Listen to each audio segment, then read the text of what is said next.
Hi everybody! Hope I did that cut at the right time. It's Beej, it's Play It Forward, it's more Betrayal at Krondor.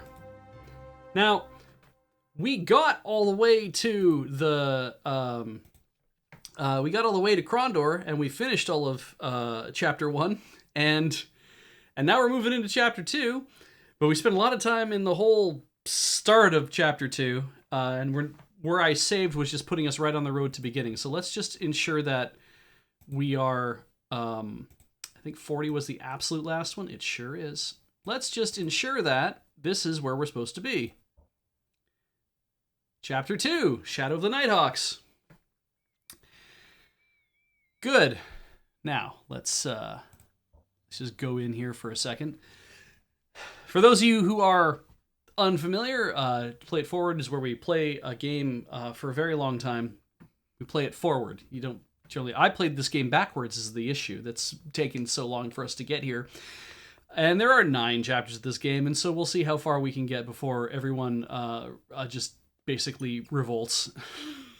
But if you're liking watching us do things here on twitch.tv/loadingreadyrun, or perhaps on youtube.com/loadingreadylive, which is where all of the VODs end up, I would ask that the people on YouTube, maybe you want to go check out youtube.com/loadingreadyrun. That's our main channel, and you can sign up for YouTube memberships.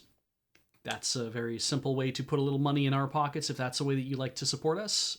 You might also want to go look at Twitch, because there's a bunch of people on Twitch here.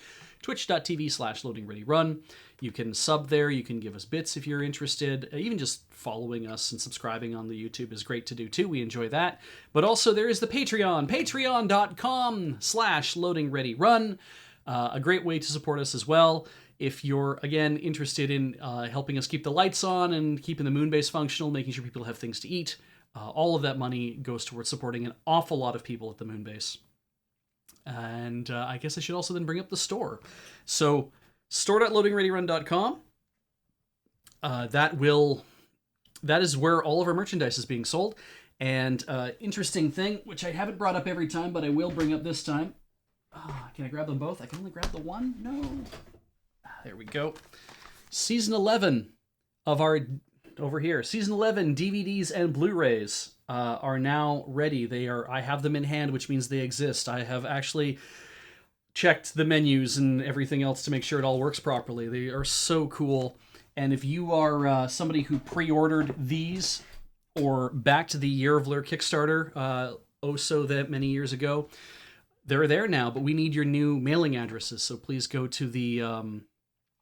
please go check your inboxes, all of your emails, and find out if there's a message from lurstore@pmcfulfillment.com. And if you have pre-ordered or you have backed, but you didn't get one of these emails and you've checked all your email addresses, find the pre-order invoice that you would have received, that you should have received from lurstore@pmcfulfillment.com, or find the backing information. Probably just need like your backer ID or whatever for the Year of Lure Kickstarter. Have that ready. You can email that to lurstore@pmcfulfillment.com. You can, if you go check out our store, I believe we have a link to customer service from there, so you can find your way to that and let them know that it's like, I didn't receive an email, but here's all my information. Do you have me in your list? If they don't, we'll look into that some more and try to figure out what might have gone wrong in getting that list together. So. He said having a drink. I'm trying to let people know to do this because we've got like, it was like 75% of people responded already, which is awesome, but that's not 100%, and I want to make sure we can get all of these things out, so really, really looking on that. Arclight asked, did producing those Blu-rays take longer than 11 seasons of sketches? Didn't take longer than 11 seasons worth of sketches. It did take longer than season 11 worth of sketches. And what else am I seeing in here before I start playing? And Dark Morford says, I should look into Blu-ray authoring and stuff. Curious how many more things can go wrong than with a DVD. There are a lot. In fact, there are certain ways to make DVDs and Blu-rays. There's duplication versus replication, and there are only some options that are available to you if you do one versus the other. We found that out not at the right time, which then threw off the entire process again. There was a lot of things you just we kept finding out a new thing all the time, and it's like, here's something fixed. It's like, well, then there's this other problem. It's like, oh, great. So, and I can't even joke about it, and I barely even want to talk about it because it was such a process. And someday, maybe in the future, maybe, in like 30 or 40 years when LurkCon 2 happens, then maybe that's when I will actually be able to talk about this process. So we'll see. All right. Exit here. We've got all of our stuff. Everything is fine. Get on the road. The first thing we wanted to do was to go to Darkmoor, or rather to go to the milk chest, I believe is where we put all of our...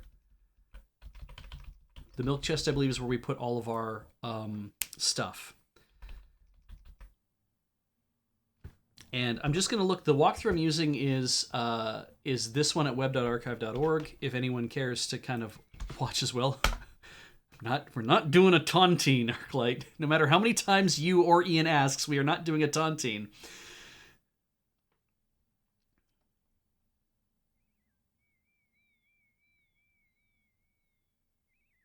Yeah, we did all the things we were supposed to do.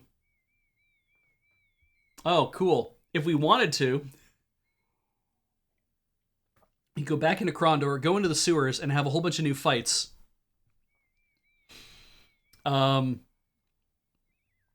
No, I'm not going to bother. But yeah, now the thing is basically just... Oh, great. The basic walkthrough is, yeah, get on your bike and go ahead. And I'm just like, sure. But now that I'm reading these things, it's like, okay, after you exit, you can go straight towards Darkmoor, and that would be good. But you will benefit by first going north to Sarth. Oh, God! Really?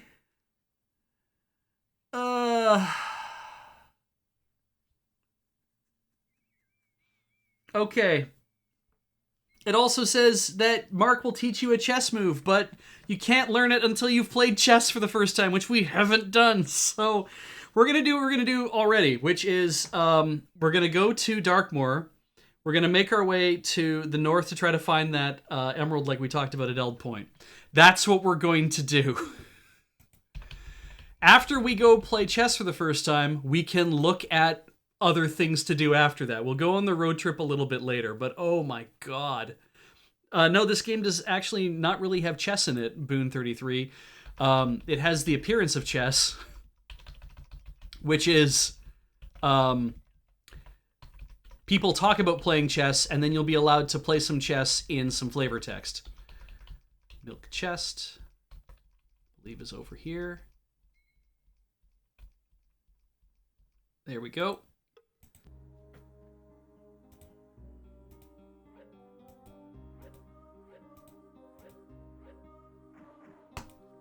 But it can turn without moving. Locklear has room for 4. All right.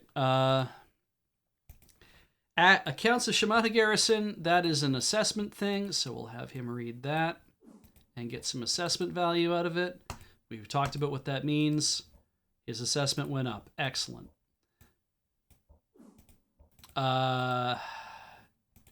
Chapel's armor and weapons. I believe we said both armorcraft and weaponcraft were the things you concentrate on that. He reads that. Armorcraft and weaponcraft have both gone up, which is great.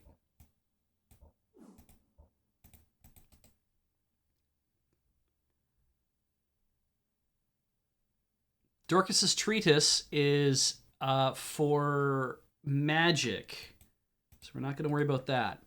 Psalms of Dala. What does that improve again? He said, completely forgetting.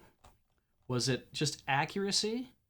Let's have a look in the look web at books. Just defense, is it? It is defense. Thank you, guys. Just more. There we go. So let's put him on defense. Nothing else is checked.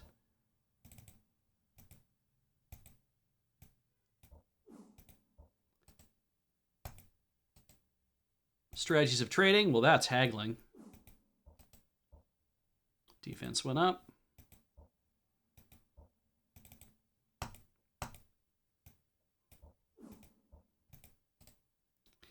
Fiffle's bird migrations. Now, this was the funny one.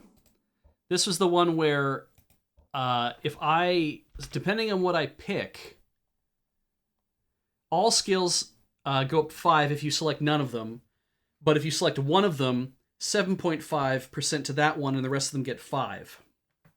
And then if you select 2, everything gets 5 except for the 2, but those 2 get 6.25 instead of 5%.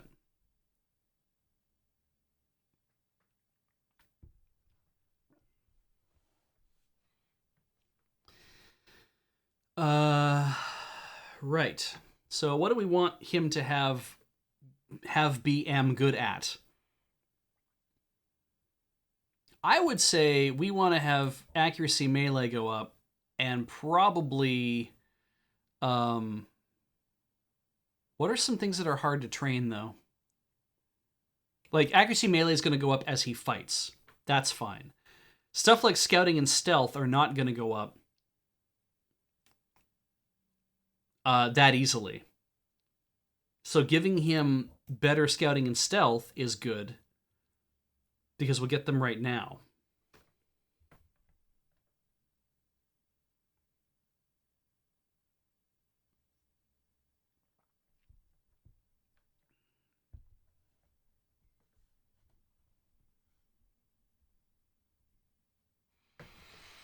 Makes sense. Assessment, I think, is one of those things that's only useful. It's only useful like if you're in combat and you want to figure out the what the how strong somebody is or what their defense is, like that kind of thing. So it's nice to have if you're trying to figure out how long is this fight going to take me. But I feel like scouting and stealth are going to be the things that help overall. Like really, though melee and defense doing them now seems like a really good idea because then at least he'll be more accurate in a fight.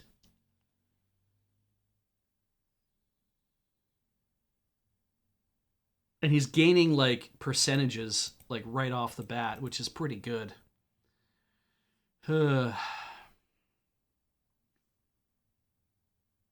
let's do scouting and stealth. That'll be fine. Everything goes up anyway, so that's fine. Now,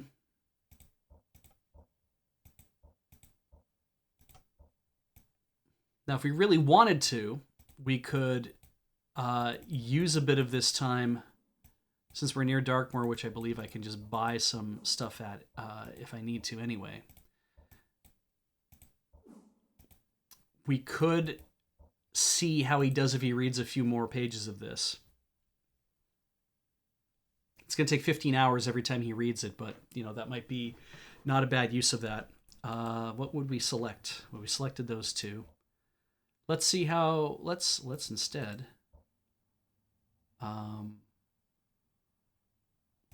Let's read once and see what happens. Nothing. Let's read about 3 more times. 1, 2, 3. Nothing happened. All right. Let's put the book back in the box. And let's move on.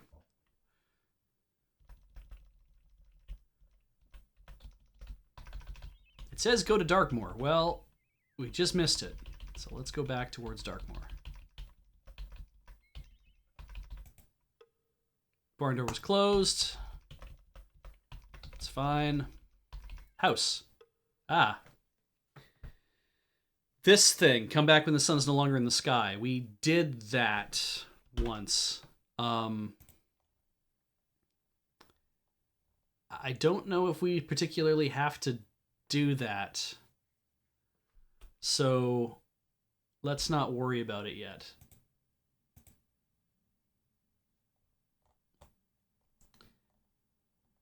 And that means that anything we're going to do in Darkmoor, because the next thing that's saying is after Darkmoor you go to Malix Cross. And since we kind of already did this thing, tell you about the Rusalki. It's like, we're not going to worry too much about that. James is like, we shouldn't come back to this place. It's like, you weren't with us, James. What are you doing?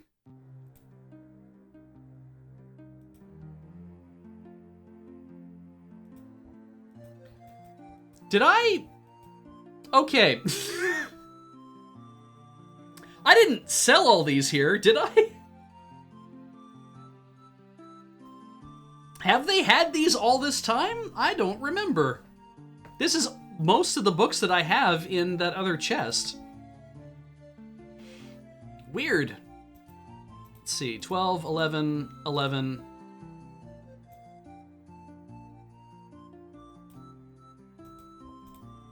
Can't buy any of those.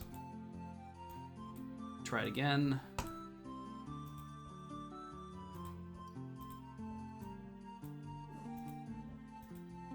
Great. That'll be fine. Don't think I need to worry about any of that stuff. Nothing else to do here. Wait till the music finishes. Nice. Oh, Arclight, we didn't faff around for 3 weeks. We faffed around for probably 3 months. Ah, don't need that.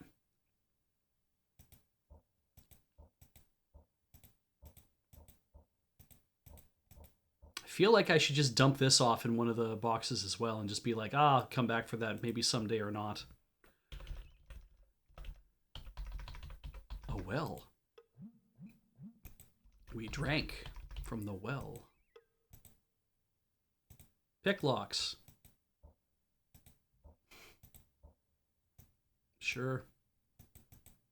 Take them all. I think we took the better shovel, didn't we? Pretty sure. We have too many picklocks.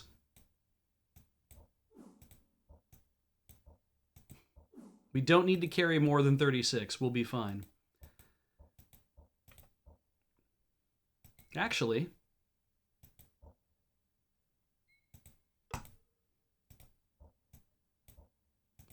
there's enough room in a house? I don't know where I'm going to put this torch. On the mantle, maybe? In the fireplace? On this dude's bed? Hell yeah. Barmaid. Oh, they were cheaper here. Oh well, whatever.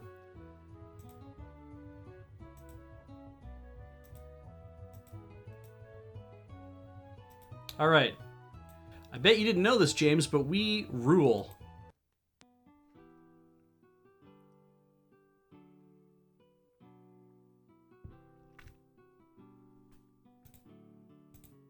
$105 sovereigns.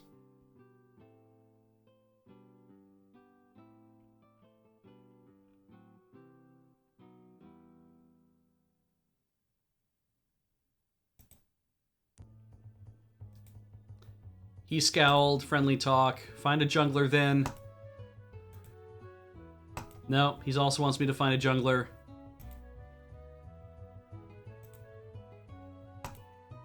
Who says I bought that Keshian knife? Ah yes, we're done talking. Everyone is fine.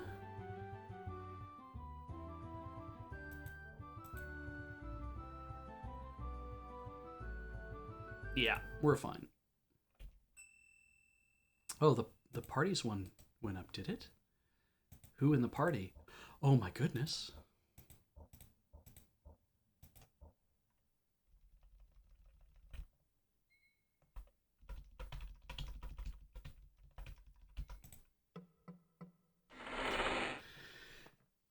Ah, okay. James knocked on the door. After a few moments, a dough-faced woman answered, keeping one arm braced behind the door in case her visitors were less than congenial. What is it you want? Although she clearly was addressing James, her gaze danced nervously to the mortal. I've had enough run-ins with strangers of late. Were we looking to get a bit of water per... I don't know why were we. We were probably is what we want to do here. James started, but found the old woman had slammed the door. There, that's her slamming the door. That's what it sounds like. This place is abandoned. Well, there's nothing here. Maybe. Sure, that works. He has a brand new hammer. We could probably just give that up. No, we couldn't. What am I talking about? And he also has rope. Oh, good. I'm glad. Look at all the extra fucking rope we have. Wait, do we all have a hammer? Why do we have hammers, all of us? Jesus. All right, well, we're going to have to get rid of some stuff.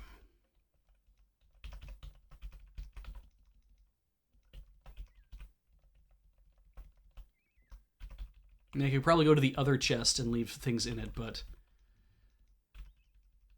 Anyway. So that was Darkmoor.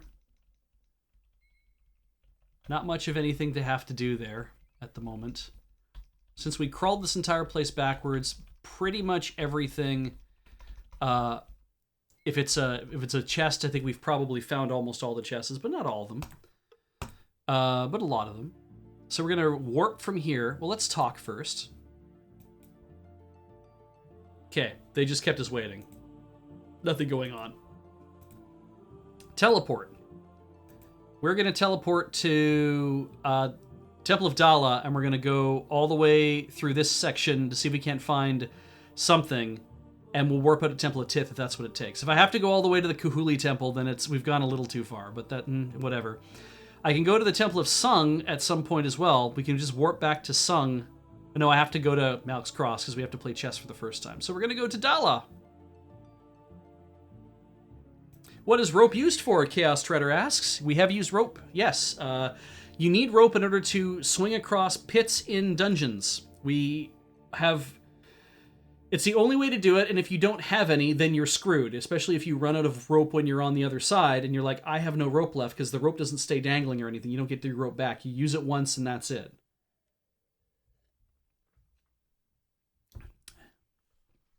Nagaratep, but we get to play him with chess, and I definitely do want to do that, is play him some chess, which means we need an emerald, because I want to play him some chess. Talk to the Dala priestess. Let's see. Priest asked in the fall, instead of leading them to the small room to which they had been shown last visit, he instead admitted them to a private garden in which the high priestess Risa sat waiting next to a reflection pool. Have you found the grain we need? Oh, that was the thing we have to do, she asked. Taken off guard by the terseness of the priestess's question, James shook his head. We haven't found any grain in a form you could use. We were hoping that perhaps you would have some ideas about where we could find what we need. Accepting this, the priestess pulled her knees up to her chest. Look for any of the daughters of Flendel Halfgate. Right. The trade quest. One of the Halfgates wanted leather leggings, so that's cool. He used to live in this area and was considered one of the most loyal to our patrons. I believe the eldest was named Thea, but I'm not certain. They might be of further assistance to you in this. Okay.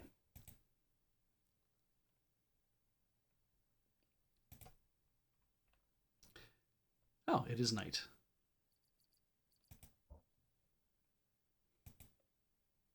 It took a long time for us to warp instantaneously. That's weird. The crevasse was occupied. Standing away from a clutch of bushes, Squire Philip impaled them with a flush-faced glare while he refastened his cinches of his points, deciding that his dignity was not to be irretrievably beyond repair. Oh, he's trying to piss. He politely tucked in the tail of his shirt while he addressed Owen. Hold there! Remember him? Not that I'm displeased to see you, Owen, but you picked an odd moment to show up. Sorry about that. I didn't recognize you from behind, and when we saw you duck into this cub hole here, we became suspicious. We've had a few problems with bandits on the roads. I've narrowly avoided some myself. Fortunately, they didn't pay much attention to me. I don't think Father would have been too pleased if I ended up ransomed. Did you ever find that chest you were looking for? Bit of a disappointment. As soon as I had the lid up, I found it was empty. It's probably us. I should have expected that someone else would get there before me. Likely our bandit friends plundered it. So, lost items, was it about? Right, grain. So, don't suppose you would know where we could pick up a bag of raw grain. Why on earth would you want any? You can't eat it, you know, or at least not without doing disgusting things to it. Please don't tell me you've developed a taste for pottage. No, nothing so horrible as that. The priests of Dala have had more of the deserving poor this season than they can handle and need grain for the miller. We thought we would lend a hand. New music. Sounds worthy to me. You might try Haley Betancourt, who lives south of High Castle Cross. I've done business with him on Father's behalf before. He might be willing to work in exchange. Okay. High Castle. Should Uncle and I head on to the east, we might stop by High Castle for a while and see the sights. Not much to look at. It's a typical border town, and the only thing of interest there is the castle itself. I understand that Prince Arutha paid for some of the newer fortifications there after the Rift War. But all in all, I wasn't much impressed with it. However, I have to admit they have a nice armory there. They keep some of the prettiest swords I've ever seen in stock.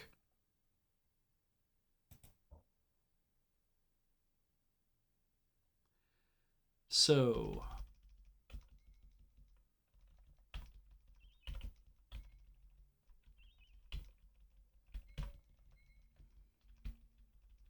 how far are we from Eld Point? Shouldn't be far.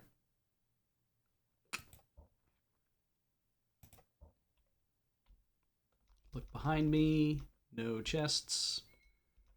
Continue on in front of me.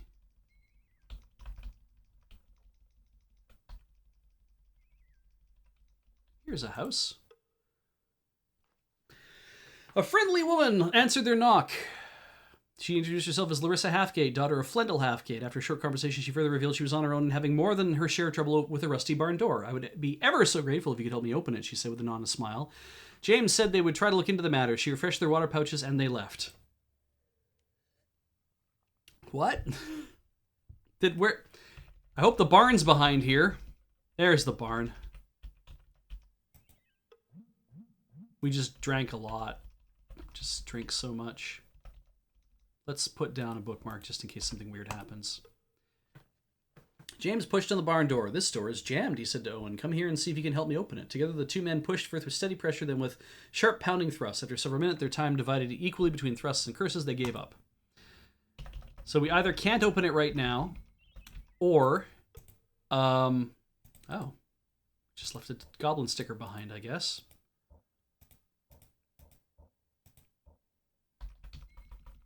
So either we've been unable to, like, we can't open this until some point, or we need to have, like, probably have to have some sort of oil thing, like clerical oilcloth or something on us to open that thing up. Killian's root oil or some sort of other... we probably have to have it in our inventory so we can use it. Not on your life.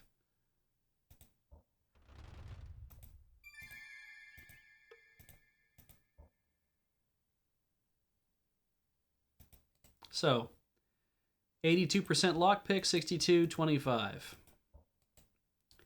And is he carrying the... he's probably carrying the... he's got the amulet on him. Well, we might as well train his. Why not? He's supposed to be so goddamn good at this.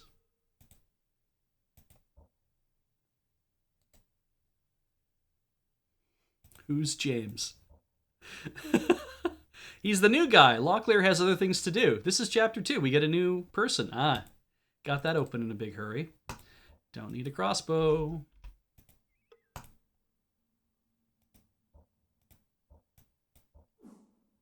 And what else don't we need? Don't need 2 ropes. And don't need that many healing packs. What else don't we need?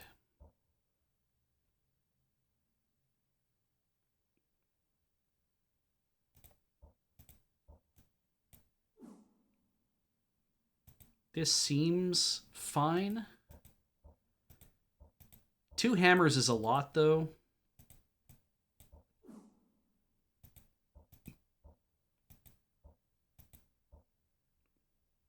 Yeah.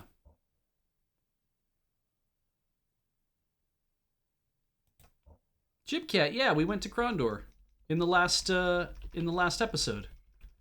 We finally made it. After months of walking around. See, James keeps talking like he knows all these places we've been. We've been here before. I don't see what purpose would be served by coming here again. And I'm like, dude, you were never here. Oh. Trolls. Who's got the troll scaring things? Or do we fight them? 54, 60. Gorath has got the one that's been used. I'm going to give this one to Gorath, I think. And because I want to be the first one to go here.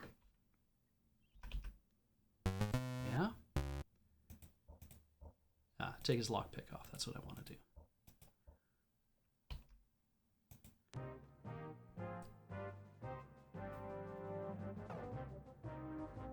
Took that hit. Right, we haven't been here since the... James gets to go first, really. Interesting.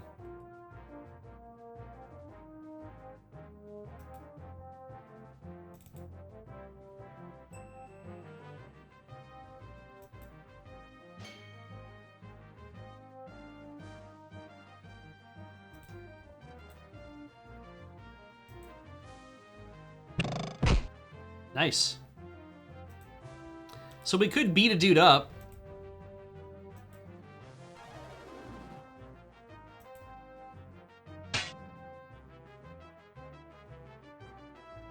Just mercilessly kill a guy.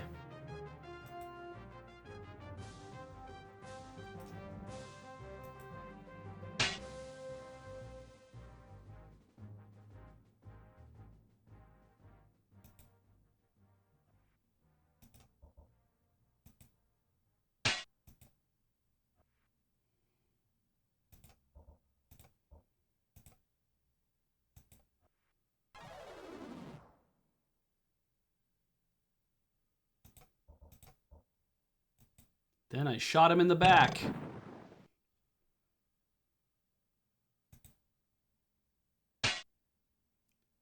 It's good practice. For little to no return. Oh. Here, you have this. Cool. Here we are at Eld Point. Goods! It's the goods store.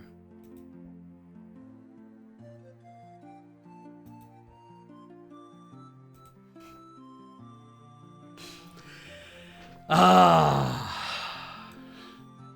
That felt great.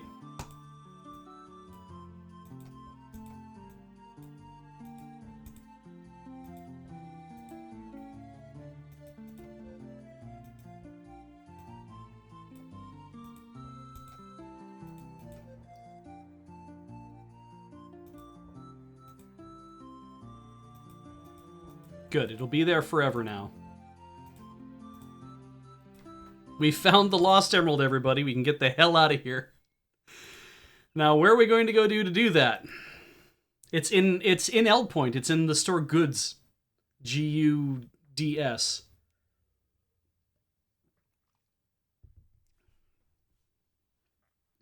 So literally, Arclight, you had said there's a chest around Eld Point you can probably find it in. No, it's literally in the store in Eld Point.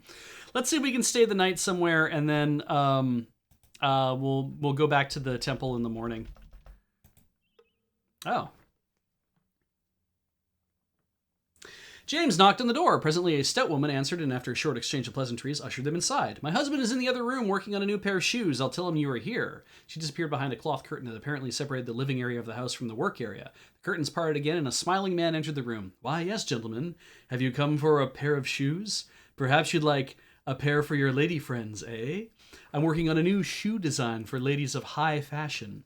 He held up a pair of shoes that had a thin 2-inch heel. You know, the way you heel people. James frowned. Wouldn't it feel like you were walking downhill all day long? The old man looked at James, then back at the shoe. Maybe you're right. In any case, I have some fine footwear here if you're interested. The elves called them weed walkers. You just put them on under your boots and it somehow muffles the sound. Are you interested? Yes?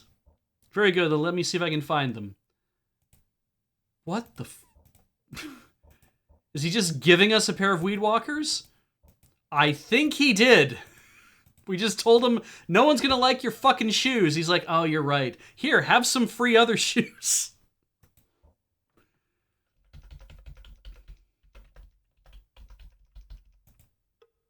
In.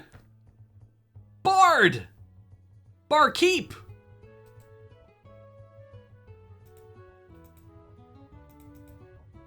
Now, James, you can't be a part of the band until you learn how to play the lute a bit better.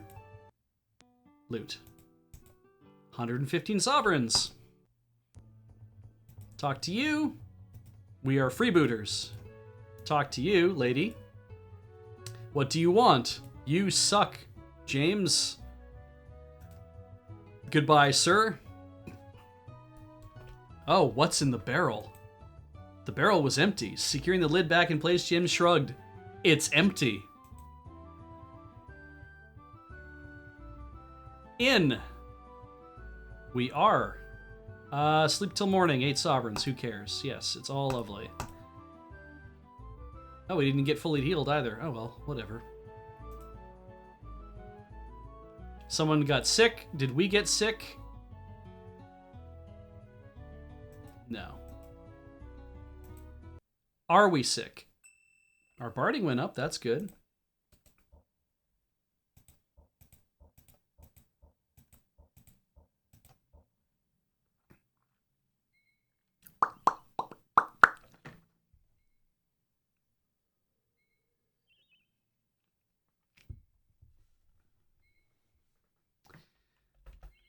Anything else to do here in Eld Point? Hospitality. Oh, this house. No one has lived in that house for some time. There's a well. I like that when it was a story well, it was like, hey, are you sure you want to drink from this thing? And you're like, I mean, I'm not sure if I want to drink from this thing now that you're stopping me from doing it. Eld Point.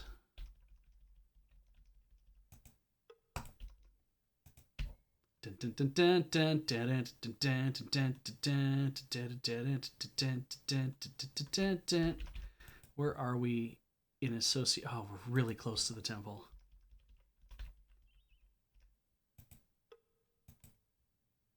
Oh, we already took all the restoratives from here when we came through earlier. Don't close. Yes. Now, we're going to go to Chapel of Iship. Wait, if we go back to here, we can walk our way, and that might actually be good too, because we'll see if there's any fights. So that's what we'll do. We'll go to Malik's Cross.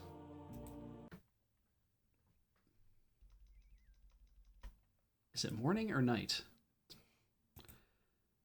It's like you can travel for free, but you can't just warp somewhere. It's like the teleport is they put you just like, okay, I'm gonna like stare into this thing, and it's like great, and then you get like everyone gets chloroformed, and they put you into a wagon and they take you to the other location. It's like you've been sleeping for 12 hours or 13 hours, and when we wake you up, it's like we shine a like great big light in your eye, and you're like, huh, what, huh? Oh, we teleported. It's like, yeah, why is it 8 hours later? Oh, magic. Okay, so we're going the wrong way. We need to go east. And we'll go east along the road, because why not?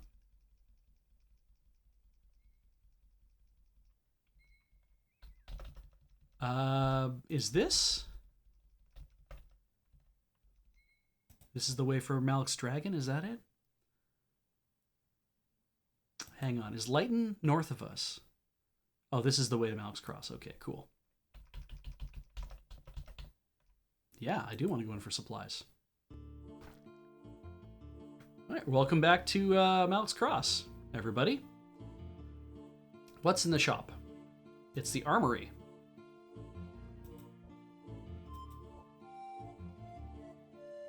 I guess we could have sold stuff at stores, but whatever.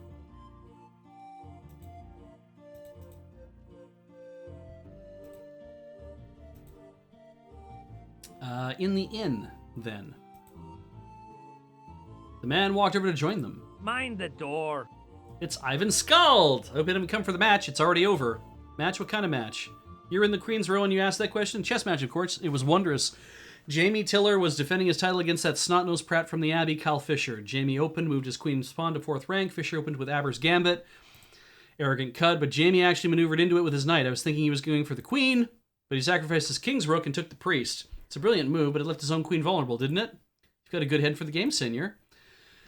The prince likes to play, but we don't always have a board handy. Once you learn to play in your head, a board almost becomes redundant. I have to admit it's tougher earlier into the game, more pieces to keep track of.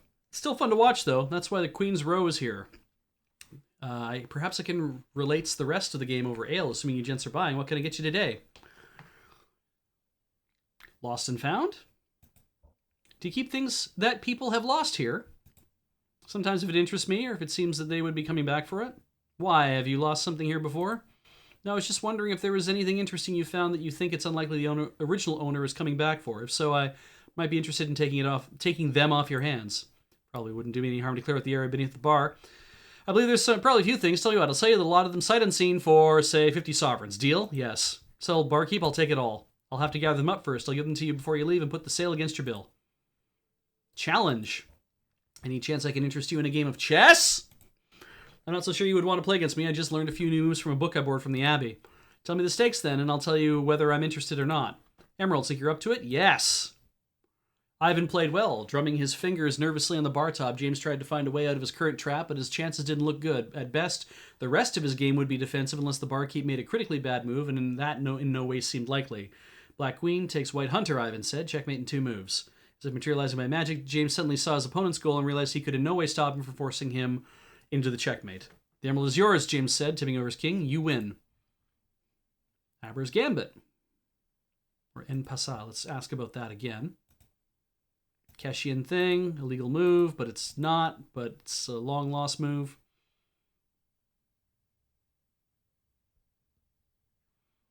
I think you only get to challenge the one time, though. Like, it's not like we're ever going to win anything from him. I think we do that so that we can actually learn stuff.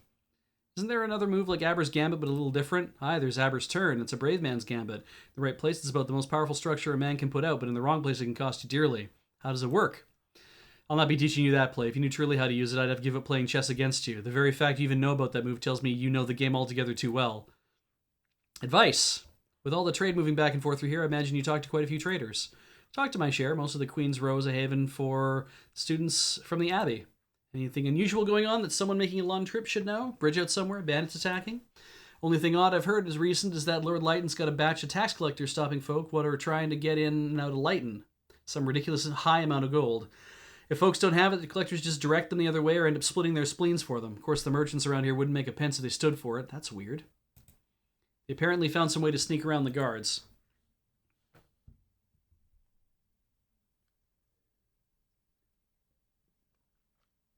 Oh, you can win. You just have to learn a thing first. Well, should I... I didn't put a bookmark down when we were in the north buying emeralds, but maybe I should go back and buy a couple more emeralds. And then maybe just sell one to the shop in this town if I want to. But I have to learn special move first, eh?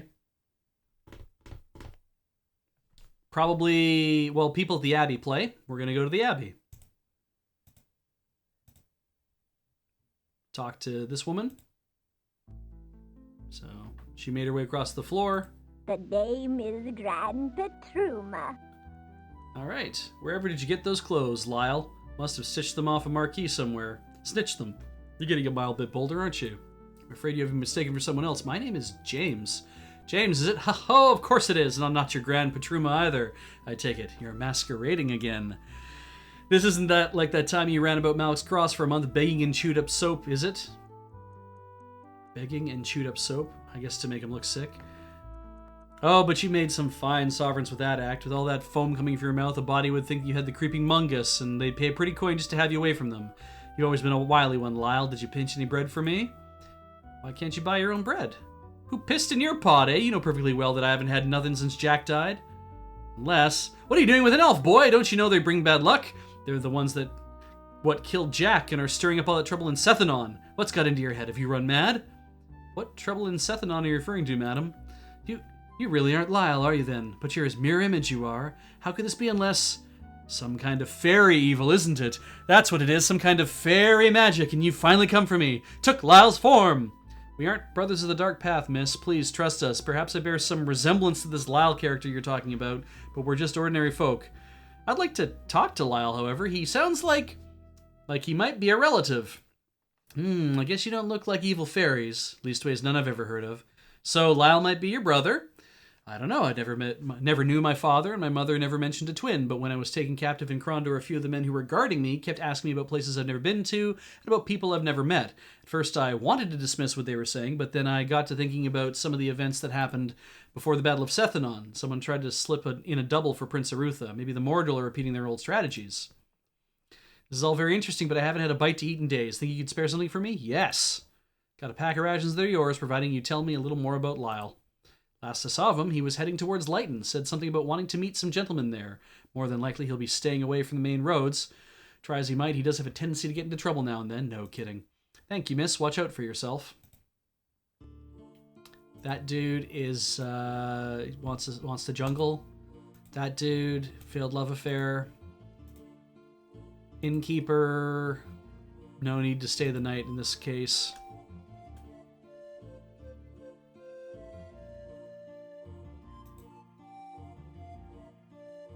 I think that's everything, because we don't need to stay for the inn. I don't need to talk to Ivan again. I like that the innkeeper's this dude with a sword or quiver or whatever on his back. It's like, Ivan's clearly the innkeeper here, but whatever. What we need to do is...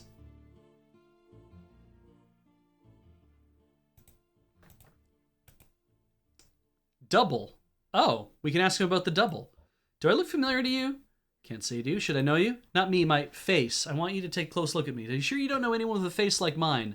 Didn't say I've never seen anyone with a face like yours. I just say I've never seen you before. The man you're after is named Lyle Rigger. Is he related to you? Not sure. I don't know anything about my father. My mother died when I was young. It's possible either of them could have had another child. All I wish to do is talk to him and find out if we have any common history. Good enough? He's been running some sort of errand, though he hasn't told me what it was about or who hired him. He said if he should drop out of sight for any length of time, he would be hiding in Darkmoor, probably in the common storage bins there. That's probably the barn. If you get near there, call out that Ivan has sent you. He'll make an appearance. I'll warn you, though, trouble often follows after. I might be prepared for a rumble. Sounds familiar. If he's no brother of mine, he's at least a close cousin. And food.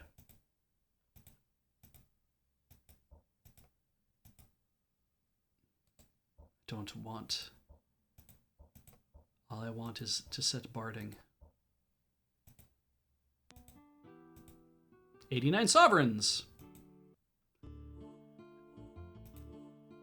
Alex Cross.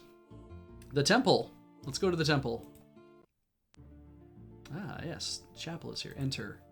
We're going to talk. Have an actual conversation. That's cool. The Abbey is at your service. Abbot Graves. We tried to meet him in Chapter 1. He was not here. Welcome, he has hair like mine. Welcome, gentlemen. What brings you to the Abbey Ishap? My young charge here wished to visit your famed school of nobles. I don't think he would have let us leave Malix Cross without paying a visit. Well, well, well. I'm pleased to see that our reputation precedes us. Am I to assume you're interested in becoming a new pupil, or are you visiting from our estimable rival, the Academy of Magicians at Stardock? My father would never allow me to study magic formally, even though he more than has his financial resources to send me to Stardock. He thinks it's a waste of a young noble's time to spend 10 and 20 years with his nose stuck in a book, and yet be hardly capable of doing anything else. If it weren't for a magician named Patras that I met once, I wouldn't know anything of magic at all. It is true that magicians study for longer periods of time with fewer visible results, but no course of study is a waste of time. And while magic is not a primary staple in our directed studies here, Magician Pug is kind enough to occasionally send instructors from Stardock to lecture on issues that involve magicians. If you would be interested in enrolling, I regret that we don't have time for that kind of detour. He's on crucial business that takes him elsewhere. What about you, Senor? Is there anything in our curricula that interests you? Books and scrolls? I'm a bit too old for that sort of thing now. Really? How unfortunate for you. And I was preparing to offer you a chance to attend a lecture on tactics that's being taught by one of our guest instructors. Now that I think on it, you probably wouldn't be interested. It's taught by this, odd fellow. One-eyed gentleman who goes by the name Bastira. Bastira? You mean Gita Bastira, King Liam's first advisor? Yes, I believe that's his title. It's part of the Abbey Bishop's arrangement with King Liam. In exchange for setting part of our facilities aside, or side part of our facilities here for the person's education, the king occasionally will loan us some of the finest minds in the kingdom. If it works to our mutual benefit, I can still arrange to allow you in if you're interested for a small donation of 20 sovereigns. What do you say, Senor? Sure. Because I think that's the lecture ticket. Because there was a lecture going on we couldn't go to. This is the ticket we need to go to the lecture. We can make time. Where do we need to go? In town, near the Queen's Row, there's a small hall that we've reserved for Guy's speech. Simply present this ticket at the door and they will admit you all. I believe you'll be in for a stimulating evening. Thank you. We are looking forward to it. We are not going to learn how to play chess from here. And we leave. And we leave some more. And go to the shop, because the shop is a place where I can... It's tactics. So, melee or assessment? Let's check the walkthrough. It is assessment.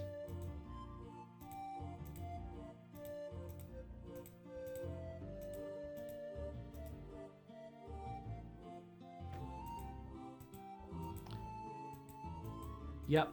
That's the only thing we have picked. That's excellent.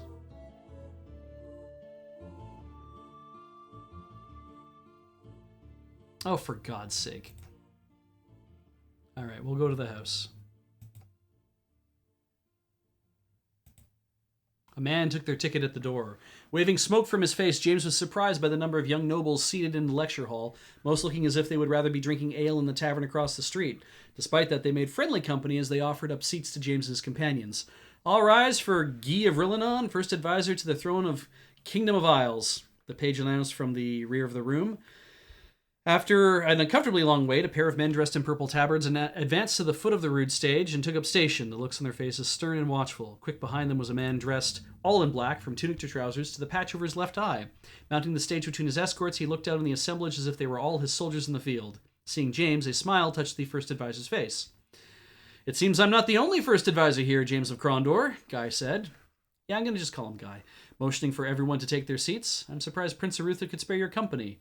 James shrugged and covered with a quick lie that seemed to satisfy all in the room, as anxious as the rest for the lecture to begin. Hours passed. After a lengthy discussion of the battles of Deep Taunton and the siege of the Shamata garrison, the first advisor finished his lecture and dismissed his boggled students, stepping down from the podium to speak with James. A grave look was upon Guy's face as he grasped the senior's shoulder. "You're lucky most of the men in this room don't know Arutha," Guy whispered, glancing at Owen. "If they did, none of them would believe you had been sent to Romney to fetch this puny little squire. I am also curious to know why you're traveling in the company of a dark brother." Seeing the fire burning in the advisor's good eye, James realized the old man was asking the questions in deadly earnest, and his two escorts were standing close for reasons other than show. "I'll not have Arutha betrayed." Waiting until the rest of the students had been shunted out the door, James quickly began to explain the situation, allowing Gorath to fill in the details which he only partially knew. When he mentioned the Nighthawks and Romney, the first advisor nodded. "Prince Arutha is right to send you to Romney," Guy said. "There is a group of kingdom men there. I had Duke de Sevigny send them a few months ago when we heard about the guild troubles brewing there. We had suspicions the Guild of Death was involved." Grabbing his cloak, the first advisor nodded to his escorts to check the streets. "If anyone in the kingdom can find the Nighthawks, it will be those men from Bastira. They've been of great help in the cause of the kingdom over the past few years. I'll warn you, however, that they've made quite a few enemies along the way. Watch your step between here and the Black Sheep Tavern." Once the guards had indicated the road was clear, Guy was gone. The building's watcher shuffled them outside. All right.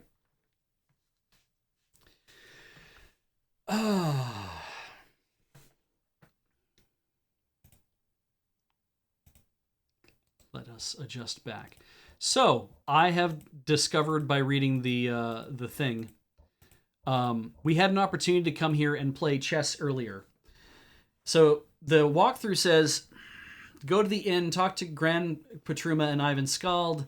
Apart from all the information gained, Ivan will offer a chess challenge. In order to accept, you must be able to bet an emerald. You'll win the game if you studied chess with Navin in Chapter 1, but for now you'll probably have to go to Sarth and learn the Aber's turn from Brother Mark if you want to beat Ivan. So, we would have won if in Chapter 1 we had actually played chess with Navin. I didn't see a way that said this is how you do that. I guess you have to go like... Because in like Chapter 1, it's like, does that mean you go all the way to Malak's Cross, and then you talk, and then you get to like, you go back to Navin in Kenting Rush? But when we tried that, chess was not an option for us to play when we went back to see Navin, so must have been somebody else I had to talk to trigger the chess keyword, or I had to have the knight's piece on me, or something. I don't know. Anyway, we know where the knight's piece is. It's in the noise chest. And yeah, I have I'm not just going to buy oilcloth when we can probably find it on the run for one thing, but I don't even know if oilcloth is the thing that we need to like loosen those hinges. So I'm not just going to start buying things and putting them in our inventory just for the sake of seeing whether that would work. I really just want to find out. Oh, look, more rope. I really just want to find out if they're what it is that we need to like be looking for. On the plus side, we can warp right out of here. Oh.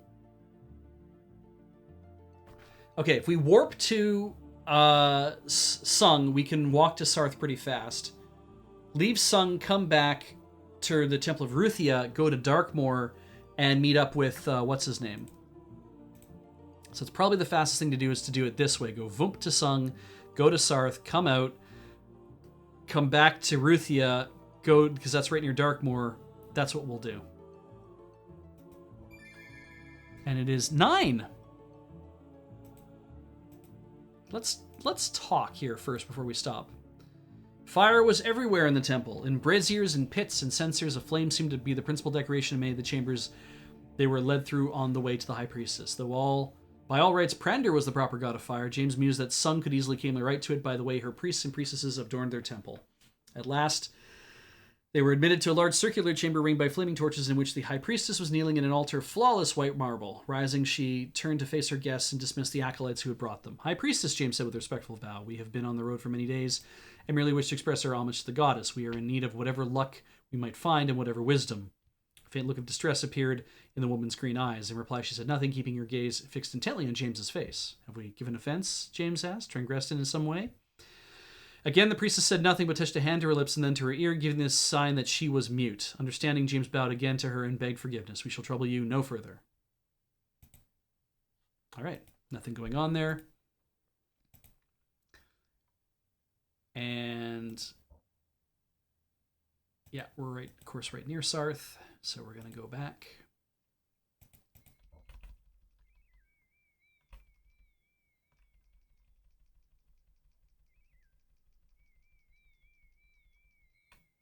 I think that's where I meet Mark. Yep. Brother Mark hove into view. Still wielding a hoe in his hammy fists, he gestured to James with it. Yes, sir. Discovered! I fear you will think me a farmer that only masquerades as being a monk rather than the other way around. How are you? Once my young Squire Owen here forgets that he has feet, I believe we shall be well enough. If he has aches at his age, then imagine what complaints he shall have at mine. He shall have to be carried everywhere he goes. He practices to be the Emperor of Kesh, no doubt. So what question will you now pose of Sarth, traveling friends? Magic? Actually, I was hoping you might be able to dig up something on magic. A scroll, perhaps? There was a scroll I was cataloging the other day that might be of interest to you. Its title is Skyfire, I believe. I can go and dig it up for you for a reasonable finder's fee of 100 sovereigns. Shall I run and find it? Yes. We already have that, but whatever. Should we wait here or... oh, whatever. Brother Anthony doesn't like too many people in the vaults. It disturbs those who are cataloging and scribing. It'll only be a short while. Comes back. Great. Nighthawks. Would you have anything up in the Abbey about the Guild of Death? As I recall from when I visited your Abbey years ago, your collection of books was quite extensive. I wanted to find out how it is that some of them became Black Slayers. No need to search the vaults. Many of them worship Kahuli, who occasionally will grant them a near-deathless state in exchange for total dedication to the god of revenge. And the music just stops. It took us a long while to learn the spells that keep a Nighthawk from rising from death. There's a spell. We thought you had to hack the body up and burn it to bits. An unpleasant situation and time-consuming. After the Great Rising was over and the mortal went home, we were able to work with the priests of Lim's Kragma to create a spell to keep a Nighthawk from becoming a Black Slayer, or to keep a Black Slayer down once he was slain. If you would like, I can probably dig the spell up in the vaults. Are you interested? There'll be a 100 sovereign fee. Yeah. Go nuts. Considering maybe running into the Guild of Death soon, I think it would be a wise investment. I'll be as quick as possible. Please wait here. Comes back. Here's your scroll.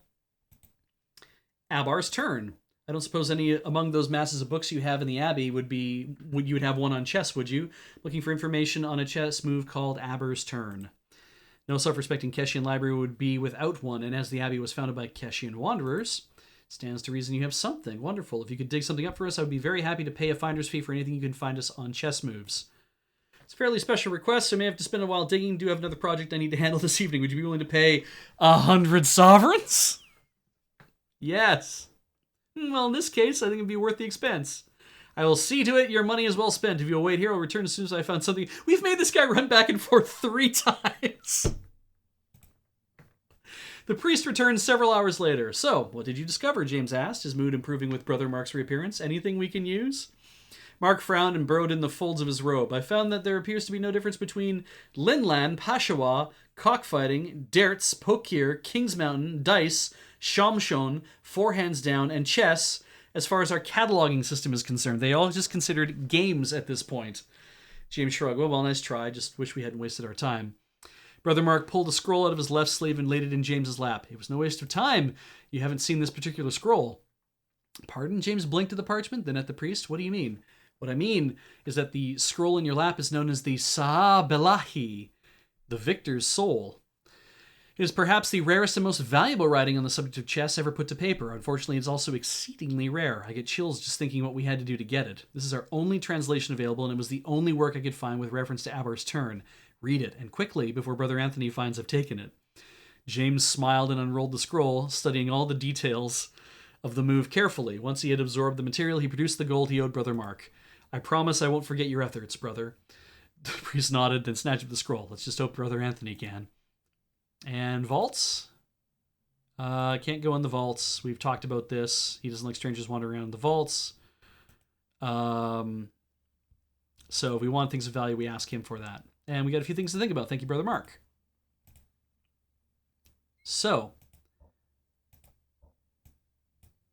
And a book. Psalms of Dala.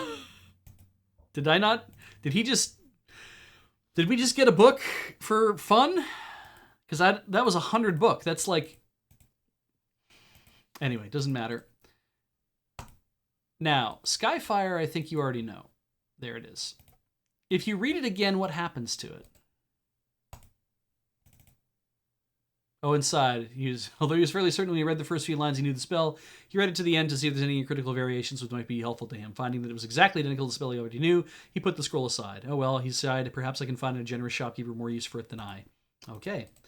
This is Final Rest. We had a chance to buy this earlier as well, but now we just got it for 100, which is not bad. All right. He read the whole thing after an hour, and it burned to ashes. Final Rest is a same as Invitation.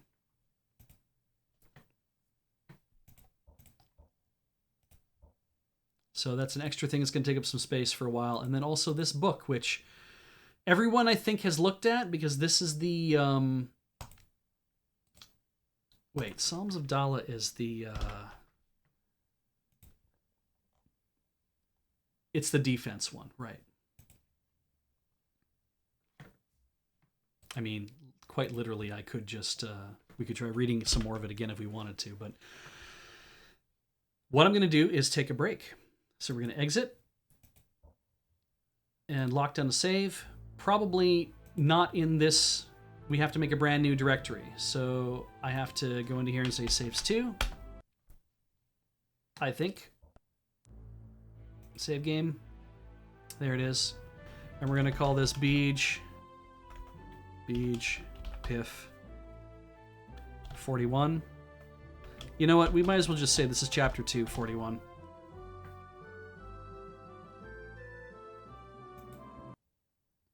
Excellent.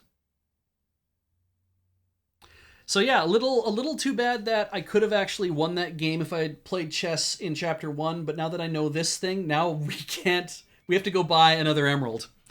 But we know where the emeralds are, so we're going to do that after the break. In fact, what I might do, I'll get a drink, and maybe I'll just go buy the thing while we're waiting, because it's just going to be a very quick trip to just go there, buy it, and then jump back, but we'll see. I'm going to go to commercial as well. So please stick around for these commercials. We'll be right back. Oh, wait, that's the booth. How about the actual gameplay? There's the gameplay.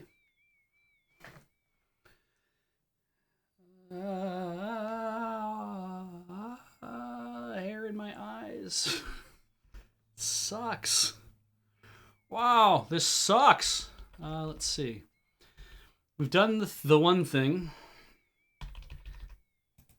We need rest? Sure. We need to just sleep here a whole goddamn night? Why not? Sarth, let's go in. There's a shop. There's a buy-sell.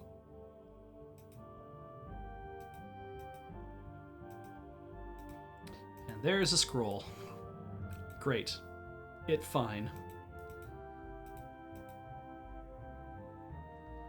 40 charges on that staff there. I've got 30 on this one that I got for free, so that's still pretty good. Could sell that extra ring of Prander here if we really needed to. How are we doing on rations? Nice that there's a way to buy rations out here. Share with party, which almost never works. Yep.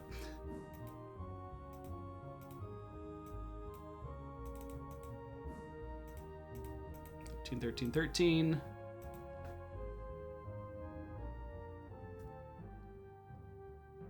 Dangerous Safety asks, now that we're on Chapter 2, where are we avoiding now? We're avoiding Romney, because that's where we have to go.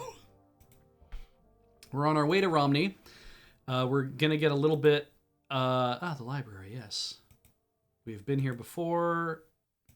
Nothing that interesting to talk about in here, I don't think, because I think these are all going to be... Yeah, none of these are going to be things that I need to do. Then I believe... That's the underground, which you don't need to go to. The temple has still not finished their thing yet. The abbot came quickly. I believe we've talked to Father John before. We have. He has services to attend to. There's nothing going on here, so we can just leave. But we are going to very quickly... hie our way back to the Temple of Sung.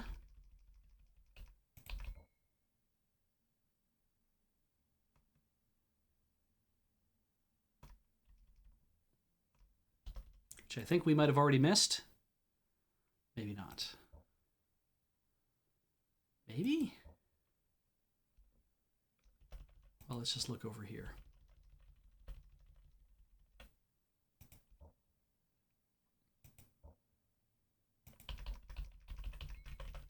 I guess maybe we did miss it.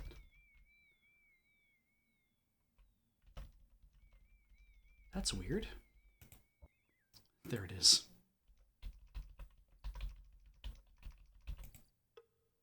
All right, so they need their sleep, as do we.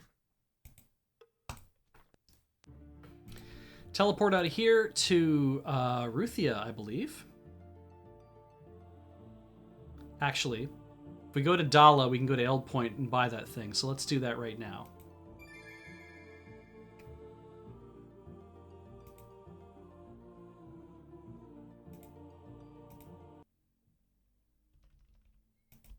Hold there! It's Philip. Hello again, what's on your mind? Nothing! So basically I'm going to find him here all the time. And that's fine. That's Larissa. We can't open your rusty whatever because we haven't heard of leverage. There's a shell here. It's a very cheap shell. It's probably worth a few royals. Here's a house. It would serve no purpose to hang out there. And here is goods.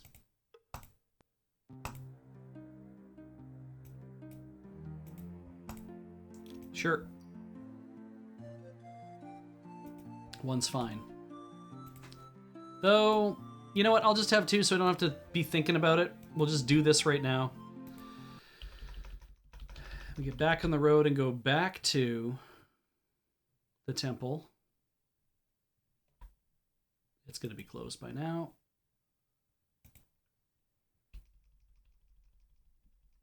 Can I see it? I can. Hold there! Hi, Philip. No. Warp out of here to Temple of Ruthia.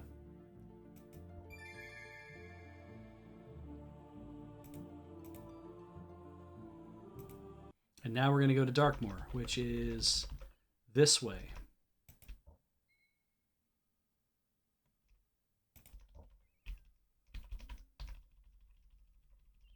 And we need to go talk to this.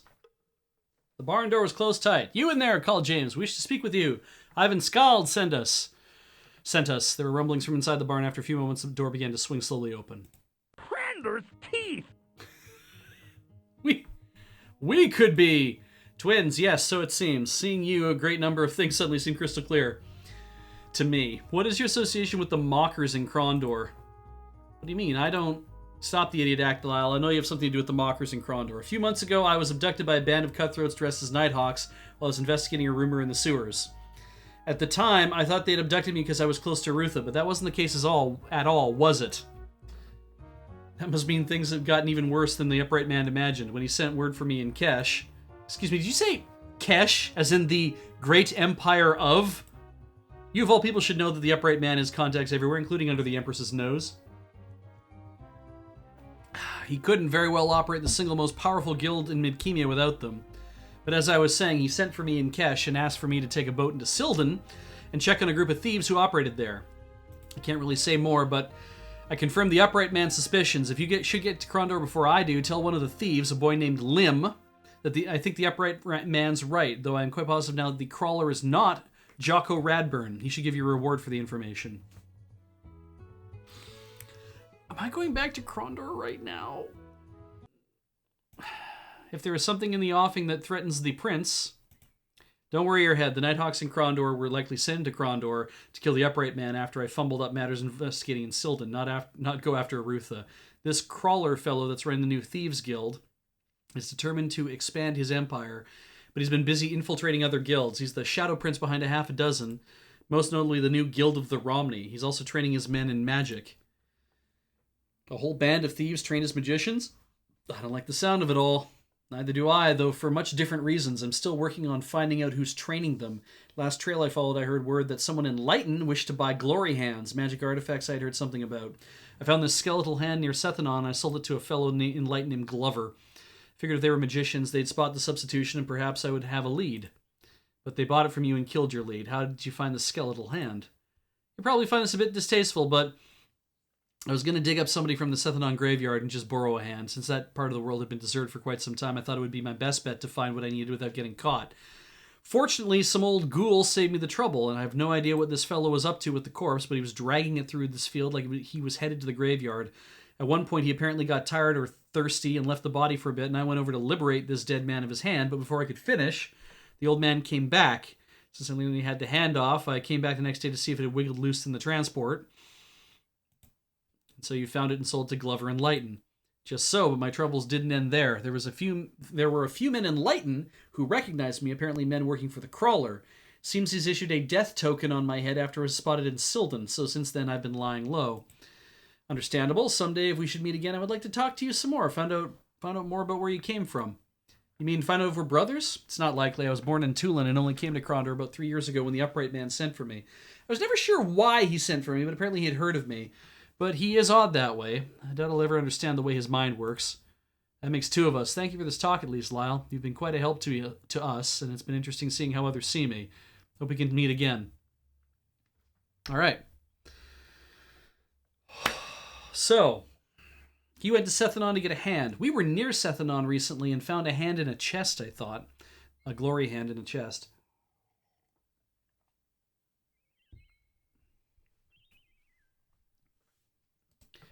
Now, I seem to remember needing a glory hand in order to cast stuff, and it might be that I need one to cast Final Rest. I don't remember. I hope that's not the case, but I could see how it could be the case.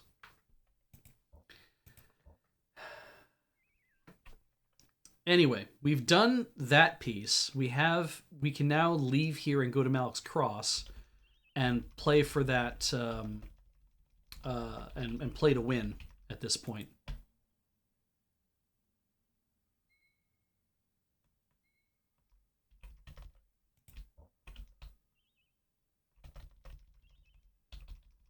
Here we go. Go to the shop. Cool, nothing I need there. Sell an emerald. It is now permanently part of the shop, I believe. Go to the inn. Jab me in the ribs when he wants to hear about the rest of the match. Invigorating sight that was. Now what is it I can get for you? The challenge? Any chance I can interest you in a game of chess? I'm not so sure you would want to play against me. I just learned a few new moves from a book I borrowed from the Abbey. Tell me the stakes and I'll tell you whether I'm interested or not. Emeralds, yes. The barkeep was oblivious. While pounding James's leftward defensive positions, Ivan had noticed the seigneur's subtle adjustments to his rightward formation of a pawn, a priest, and a queen. Ivan grinned as he tossed a pawn from the board. Seems I'm inside your line. Ready to surrender yet? Not exactly, James replied, sliding his hunter piece to the opposite side of the board. Have you ever heard of Aber's turn? Abruptly, the barkeep's face went pale as he studied the pieces. You couldn't. You did. For the next 3 moves, he made feeble attempts to regain the strength of his position, but at last gave it up as vain hope. I surrender. All right. We might have won 2, maybe 2 at this point. Nothing new happens here, I don't think. Collectors stopping people getting gold into Lighten or whatever. Statue. Oh, that was the weird Malik's Kill, which is that weird oracle. And I just had a brief notification. Just want to double check this.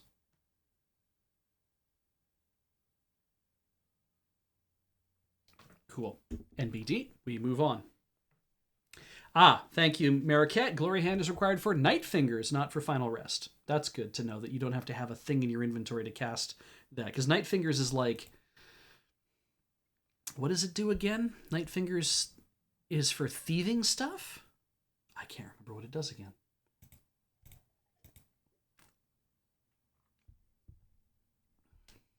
I guess that means we're out of here. We played for the thing.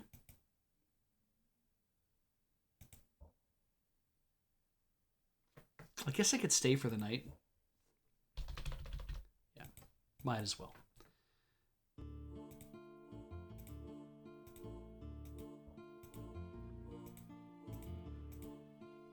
Sure.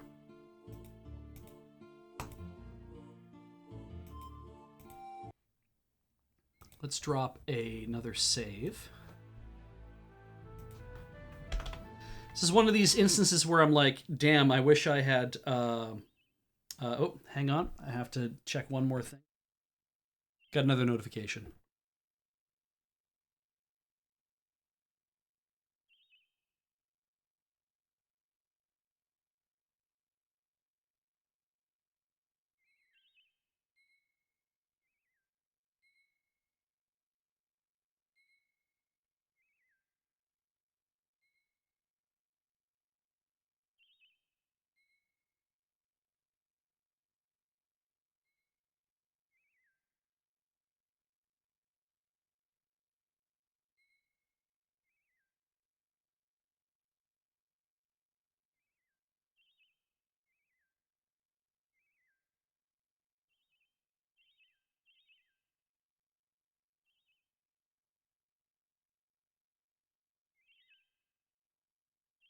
Sorry about that. Yeah, we did indeed do the lecture. So now that we are on the road some more,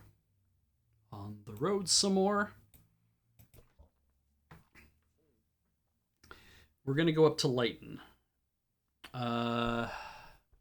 Yeah, let's go to Lighten first. If we have to go double back to Krondor for any reason, because that's the only other way to get around to the other side of Lighten, then that's what we'll do.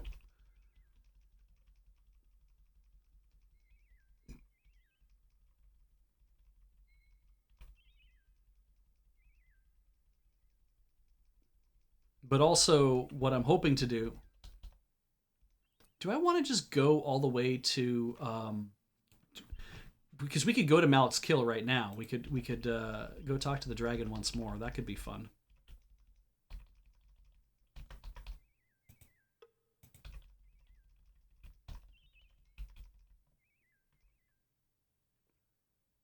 All right, let's go to the end of the road.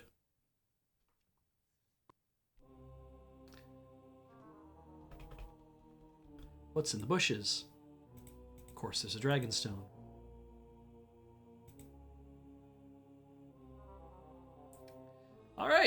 So we're having yet another Owen is going to talk to this dude. You were expected, friends.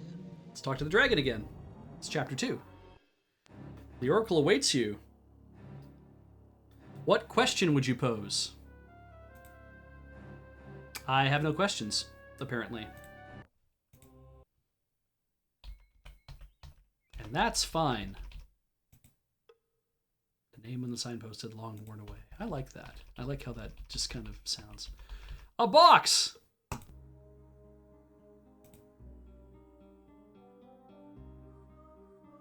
It asks no questions but demands many answers. Don't knock it until you are ready to see what waits on the other side. Doorbell?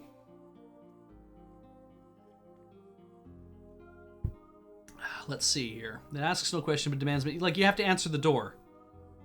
But there's 7 things, so don't knock until you're ready to see what waits on the other side. So let's see if there's a D here. There's no D there, so maybe it is knocker?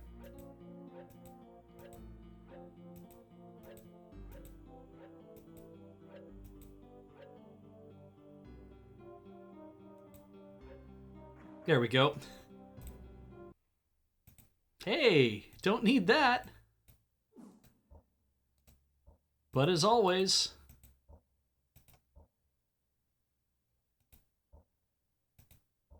it's like if we threw out all of our hammers because I wasn't paying attention. Take that Gildus Thorn, why not? Nope, nope. Now, how close are we? We're going north to Lighten here, so that's fine.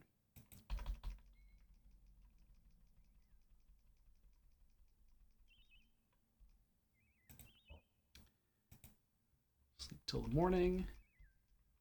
Hi. Abandoned Inn, which means we're very close to the dude's magical well. There it is. Which we don't need to go to because everybody's looking fit.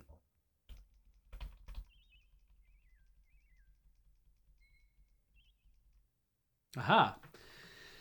A well-armed band of men approach. You shall not pass this way unless you pay a road tax, yelled one of the men. James put a hand on his sword. Under whose authority do you make these demands? He shouted back. Lord Light, now either turn back or pay us a tax of 25 gold sovereigns. Which will it be? I think we just pay. The bag was heavy. James gritted his teeth in anger as he carried the pouch of gold coins to the men standing before him. He dropped it noisily at their feet, making sure his hand was high enough in the air for it to make quite a lot of noise. Lord Lighton thanks you, he said. We thank you, laughed the others. Okay, you may pass. And we're at Lighton. If I have to do this every time.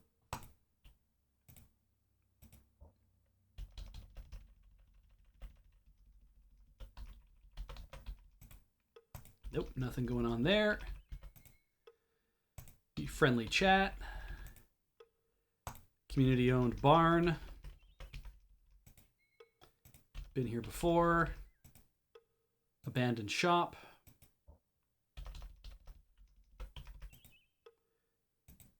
Tavern is closed. No one's about.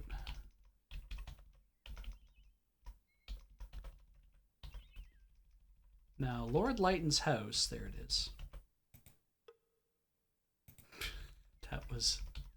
That was a corn I clicked on, apparently. A servant met them at the door. She ushered them inside and led them to a partitioned corner of the room. Pulling back the curtain, she revealed a gangly man with a white beard and snow-gray hair who introduced himself as Lord Lighton. Please forgive my humble accommodations, he sighed. My financial situation has been compromised by the death of my lord, Earl Presser of Romney. Suddenly he brightened. Perhaps you fine gentlemen would be willing to assist me in a small manner. What could we do to help you? Asked James. The lord sighed again. I was to equip 6 knights and send them to Romney for my former lord, but his holdings were bestowed on his half-brother following his death. And he wishes me to deliver 12 fully equipped knights to Malik's Cross. If you could bring me 6 suits of kingdom armor in good condition, I would be able to get rid of those annoying tax collectors who have been traveling the roads, terrorizing people and extorting money. I wouldn't actually expect that you would have that sort of thing with you. You don't, do you? James made a face. It isn't exactly the sort of thing we would care about us as a rule. Of course not, Lighton replied, showing them to the door, but please, see what you can do. So, 6 suits of kingdom armor.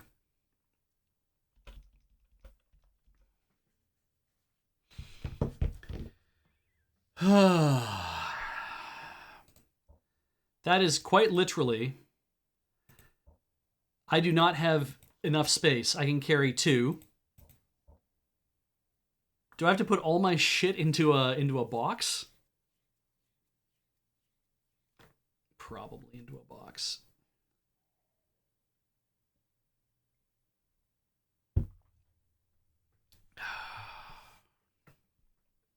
Could you kill the tax collectors and take their armor? I know it's a pay or leave scenario, it sounds like. I don't think I have another option. Now, we know where we found a box, and I can probably also get armor. Yeah, we just found one in that chest we opened, and it would mean having to go. If I have to pay these jackals again, let's just see what happens. Now we're gonna leave. Battle against these men would be foolish. We should turn back and find another way around this mess. So we could head out towards Sethanon anyway and try to do whatever's going on over there. That might be a good option at this point.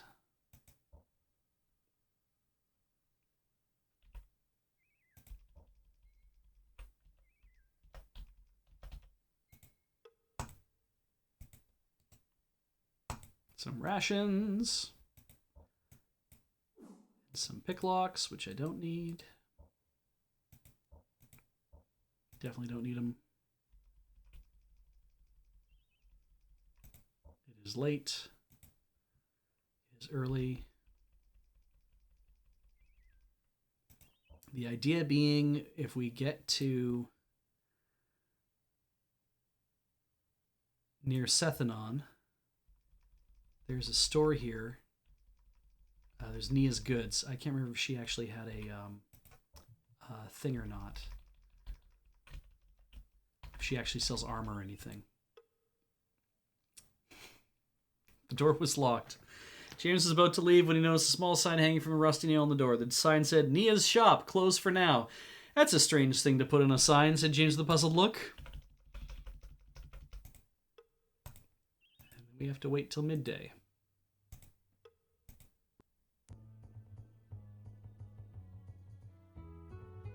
Talk to the barmaid.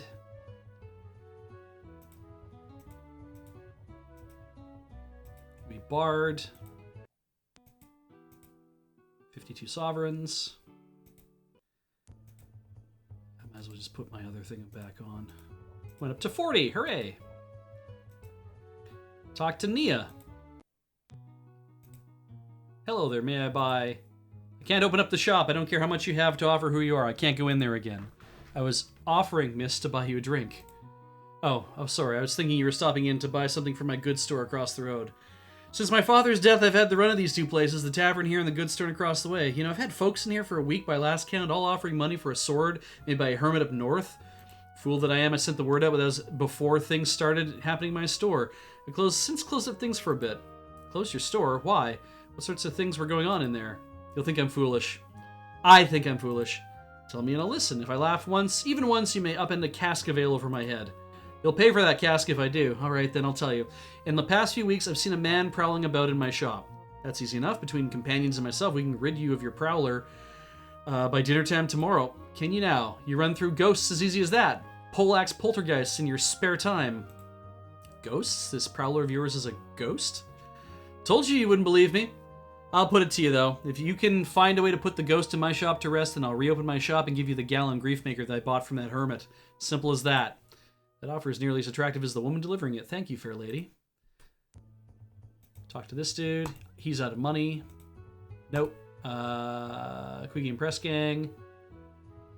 Oh, this dude who was like gonna go to the Mac and the Mac Meridian Kadal, and they had sharp words.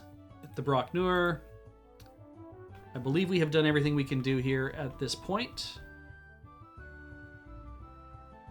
Yes. We have indeed killed ghosts before.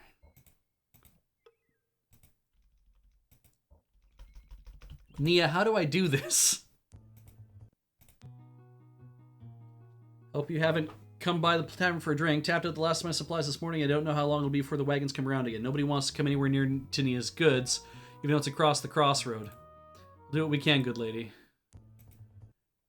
Do I just have to wait till night? Is that what's happening here? Ah. Well, you should have that. Cool.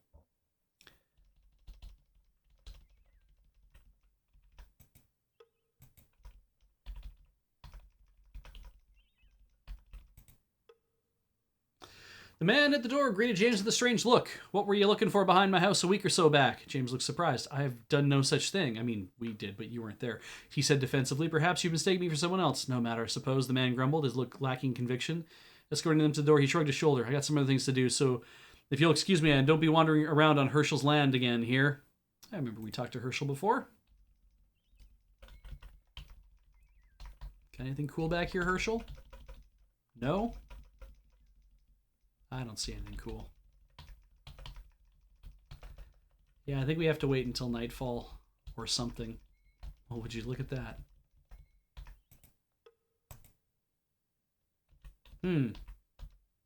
All right, well, let's have a quick look in the guide.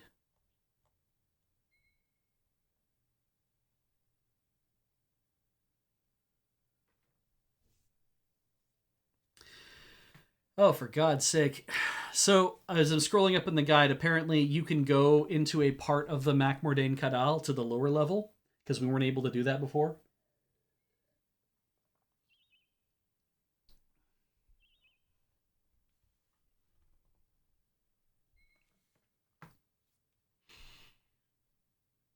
Apparently it's a thing to do. I might even try that. Let's see.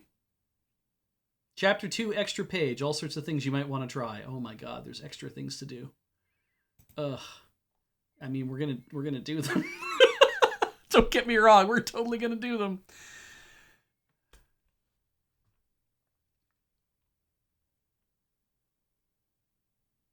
Oh, I see. Okay. Doing Nia's quest means having to go visit some graves. And it is dark out, so that's a perfect time to go visit some graves.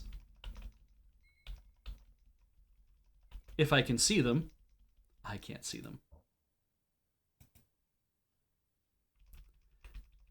Hey, if there's other stuff I can uncover in this game, I want to do all the cool little things that they've come up with for me to do. Leighton Dink. No longer can he hate his name. No. It literally told me what grave to visit, so I'm just going to have a look. Jared Lycro, owned a shop and a tavern, never wanted for more. Okay, let's dig up his grave. An hour passed, covered with grime and grave mold. James distastefully flung back the heavy lid of the coffin to look at its contents. Immediately he retched as a thick ammonia cement billowed up from the coffin's corrupting remains. Just a body, James gagged. Let's get him covered back up. Wait, Owen said, pointing down to the hole. Look, someone's taking his hand. Why would a grave robber steal a body part? This is Nia's dad. James shrugged. I wouldn't have guessed. I would be digging up graves myself if Gorath hadn't said the mortal used them sometimes as secret caches. Either way, let's get them covered up and be on our way. Okay. Holy shit. And it does say to go talk to Herschel because, I mean, he just literally said, what are you doing digging around behind my house? And the graveyard's kind of behind his house. Aha, Herschel scouted them. Back again, eh? He said, slapping James on the shoulder. Now I know that something around here has you mighty interested, because I know what I saw with my own two eyes. You've been around here before, looking for something out behind the house here. What are you looking for, boy? I insist that I have not been looking for anything around here other than an answer to who this person is that you think I look like, James said, numbed that he had actually gotten the phrase out of his mouth. Running a hand across his bald pate, the man made an indeterminate sound. Don't know, don't care. Just leave me be, okay? Not wanting to start arguing with a stranger, James allowed for them to be escorted out the door. Okay, so there's no reveal there, but we're supposed to find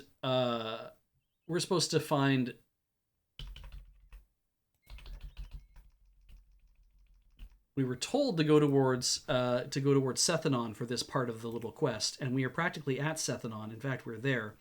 So I think we've missed something in this way. So I'm gonna have to turn around and go back. We need to go find Max Feber's farm. Do you remember us talking about Max Feber earlier? Nivik was going on about that. I think this is probably it right here. The door was unlocked. James entered the small house and looked around. Judging by the simplicity of the things which decorated the interior, he guessed the house belonged to Max Feber. This is odd, he said, noticing a few items which seemed a bit more expensive than a farmer might be expected to own. Alerted by the incongruity, something told him to investigate the farmer's belongings further. A nice-ass shovel. Well, comparatively. And a burial cloth. Turning over the coarsely woven cloth in his hand, he examined the blotches of yellow mold that seemed remarkably like a human face. It was probable the linen had been a burial shroud. The face imprinted upon as the unknown man's flesh had dissolved into moldering corruption. I guess we'll take that.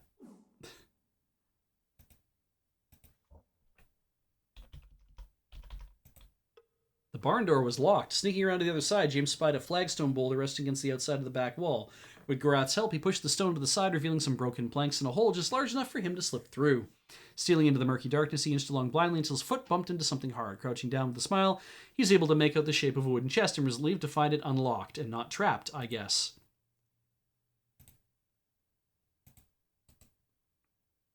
Ah. Glazier's Guild seal. The stamp was simple, the kind generally used by nobles or priests, and it had a handle made of ivory from which depended several silk streamers. The seal itself was one of 3 pots stacked atop, one atop another, the symbol associated with the powerful Glazier's Guild of Romney. These are all Glazier Guild seals. I bet these are counterfeit in some way. Probably don't need all of these.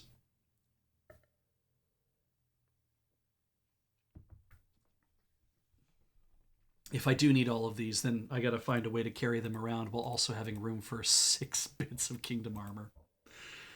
Ugh. Well, we'll figure that out still. It's happening. It's coming. We'll get there.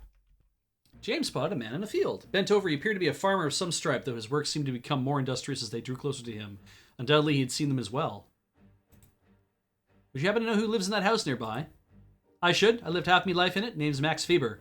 So we were supposed to meet him first, I think. Are you certain? Are you funny in the head, lad? Of course I'm sure. How could I not be? Do you often make it a habit to go digging in graveyards? What do you mean? I mean, the 3 of us found a burial cloth, and we think you have something to do with all this evil that is going on around here. You've been desecrating graves, haven't you? You broke into my house. I'll tell the constable for this. If he was still living in town, I might feel threatened, but I'd rather imagine you've already managed to scare him off. Now talk, or I'm going to have a cozy little chat with a friend of mine named Nivik, Prince Arutha's tax collector. Nice fellow. I think the 2 of you will get along marvelously. One grave only I dug up. I don't remember the fellow's name now, but he used to own the Six Toe Tavern before Nia took over the shop. Thought that maybe I could scare her into moving out and selling to me, but she's too darn stubborn.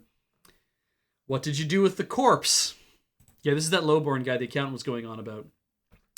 No corpse about him. He was down to a skeleton. I tried to rebury him, but I never found one of his hands. It's bound to be near the graveyard. I think I might have dropped it when I was near old Herschel's house. What else? That's it. That's all I know. Honest. Dug him up and then I reburied him. We'll need to find that hand then and bury it. No thanks to you. Goodbye, sir, and I would advise that you stay away from the Six Toe Tavern from now on. I doubt you'll be warmly greeted.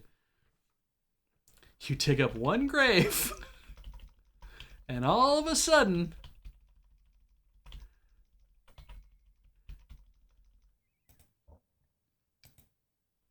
Alright, so yes, right?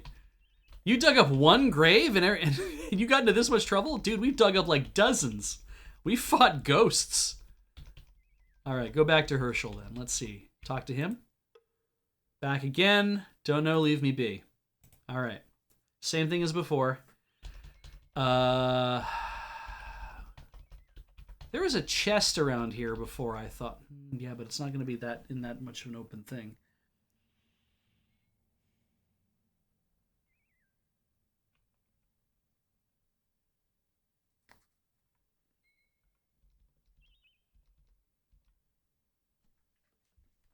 All right.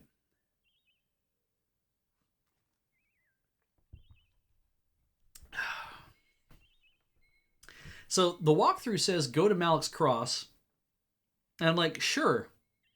Except why? Like, I'm trying to figure out why this is important. Because, like, Grand Patruma knew Lyle. We've talked to Lyle. There was no reason for us to come to see Nia.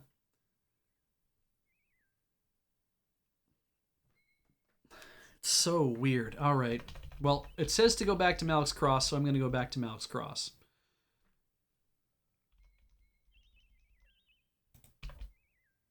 Probably have to pay money to get through the friggin'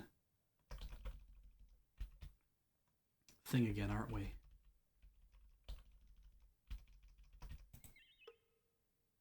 Hey, good! James never had a chance to knock. Without warning, a Queegan pirate charged at them from the other side of the small house. Prepare to kill or be killed. Look out! Ambush! Well, here. You have a lot of range, so I'm going to have you attack this dude.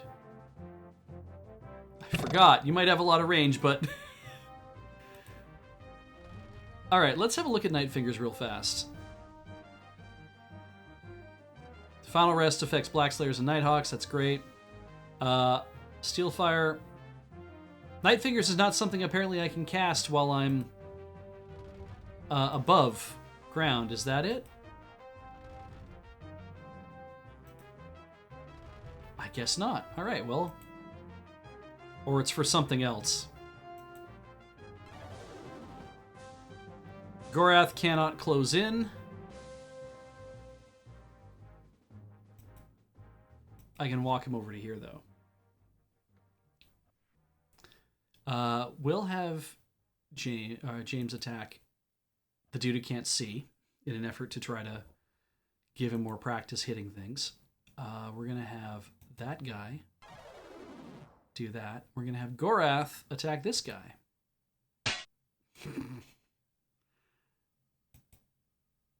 There we go.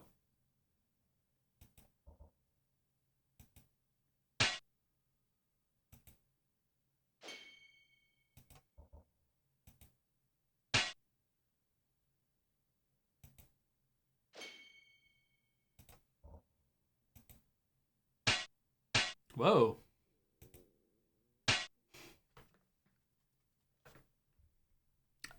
Okay, so Nightfingers is a spell for stealing, yes. Thank you, the Maricat. But of course, because you need a Glory Hand, it doesn't show it's something that you can actually do.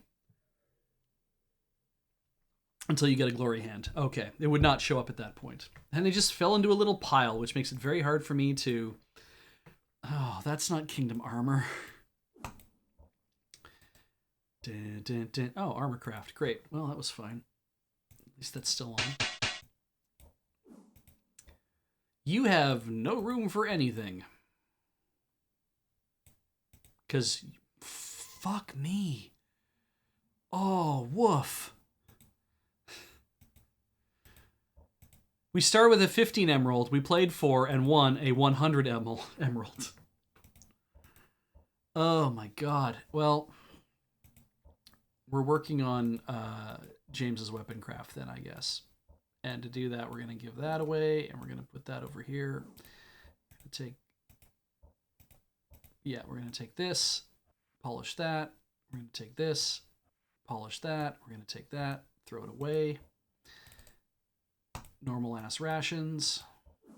Althaphane's Icer, which... Oh, whatever. Sure.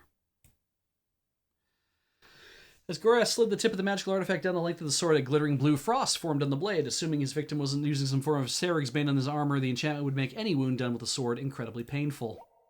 Bloop. And also give Gorath the chance to polish his own sword. I guess I probably should have turned on the thing to train it. Hit fine.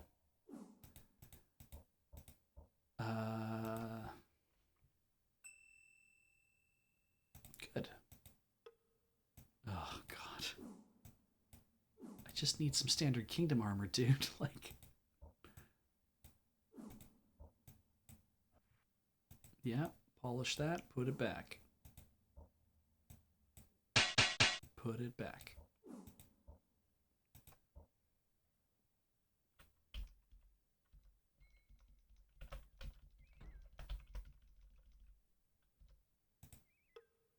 Aha.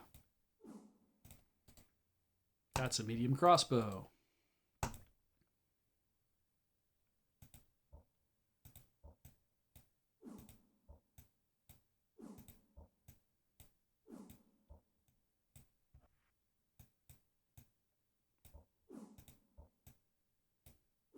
So there's some armor. We're not giving that back. How are we doing on rations? We could definitely use more rations.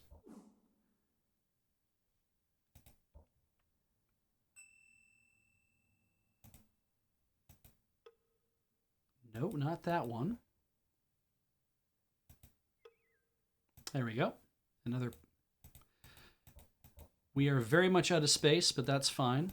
We're gonna do this.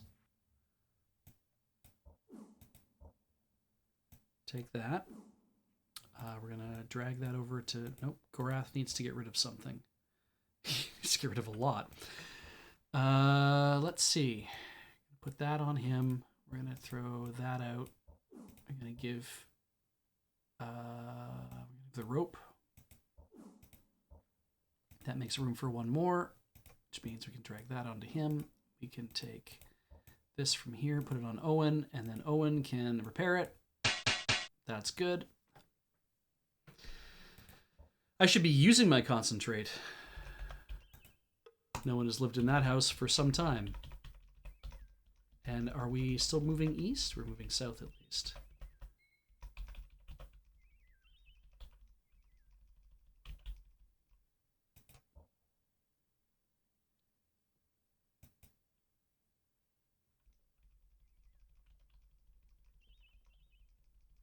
A box.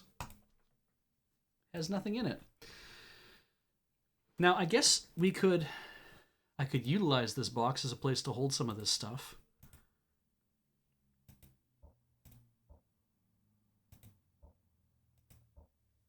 I could also go to. We could also go to near Lord Lighton's house. Holy shit! Did I miss the dudes at? I did miss the dudes at.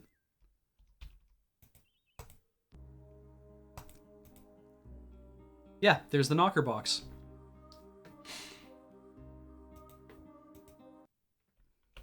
So because we went this way, we avoided the dudes at Lighton, who would have stopped us. So that's a way past him, which is great. No, F you. We are gonna have a fight. I might prefer this.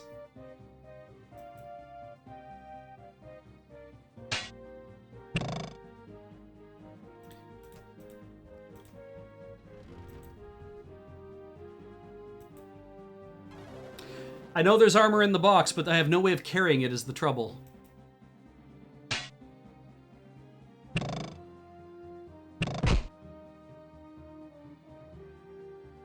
Let's work on this guy. Owen can do nothing. Currently.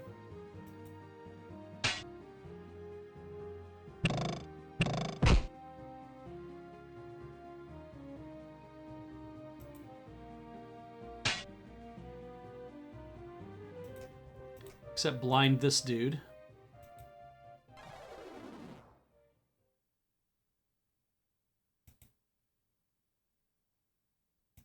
This is good practice for James.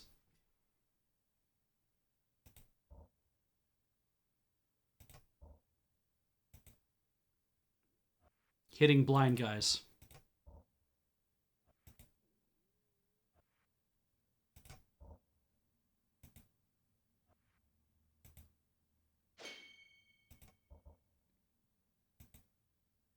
There we go. Great. Aha! They are not real.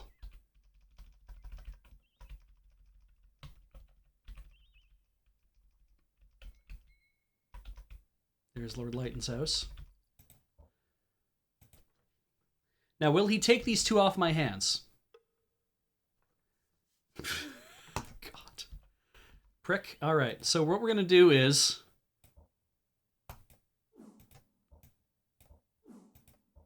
we're going to start dropping bags of stuff.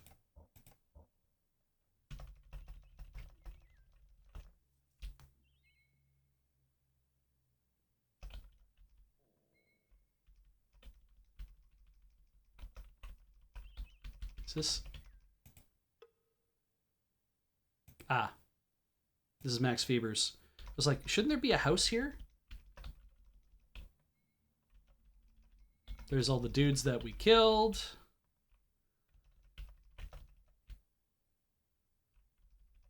This is Malik's Dragon, I think. Oh no, this is the healing well. Don't particularly need it, but I guess we're just gonna. I guess just leave his weapon craft on. Sure. Gotta remember to turn this stuff off. It is 10 o'clock.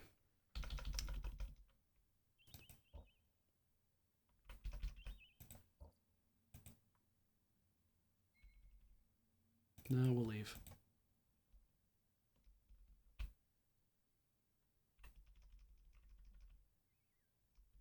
That's the abandoned inn. Where am I looking for the...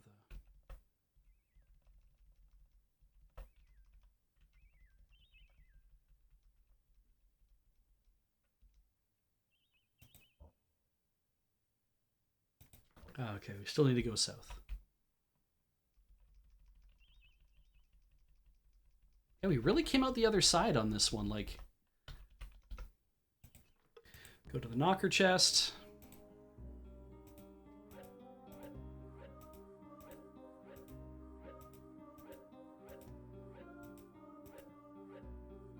Good. People will steal your bags eventually, if I remember how this works. Is it's like once you have stuff, they will go through your bag. Now, I guess what I could do, because people tend to not lift stuff out of your out of mortal wordlock boxes, because there aren't a lot of mortal walking around here. It's between chapters when you have to worry about your stuff going missing. So if I'm like, okay, what don't I need to have in my inventory for the time being? Well, I don't need to have this. I don't need to have that. We probably don't need to have that extra emerald. I don't need that Horn of Kahul. I don't need the extra Ring of Prandur. Great, we're making more space as we go. We don't need the extra healing things. I don't need that. But we're full.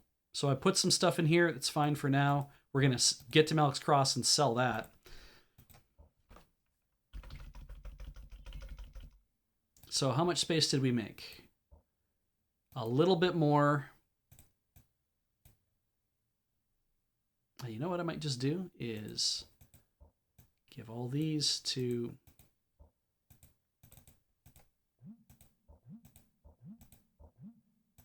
Doesn't need to use any more than that. Give him 4.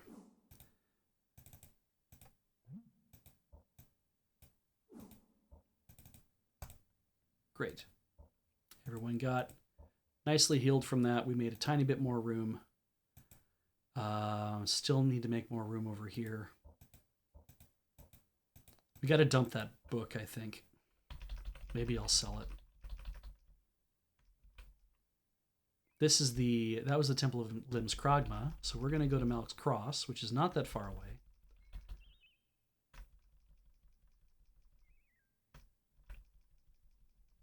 In fact, it is right through here. And because whenever you walk into a main city, everybody always seems to be open. Sure. You're probably going to want, like... Yeah, 1,300 gold for that. So whatever. This book? You don't need a book. Why would you ever need a book?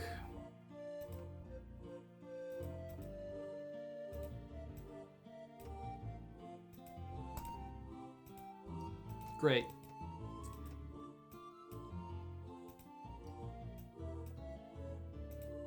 So that's 1, 2, 3...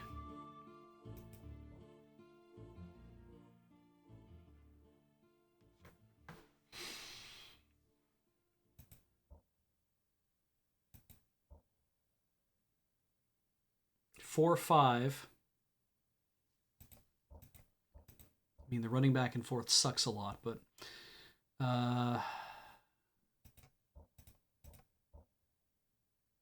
is it worth... I could restring this immediately, use that up. I could restring Goratz and use that up. That makes a space. That makes a space. That makes a space. There. There, we got 4. It's excellent. Now, we sold some things, we made some room. Sleep a bit.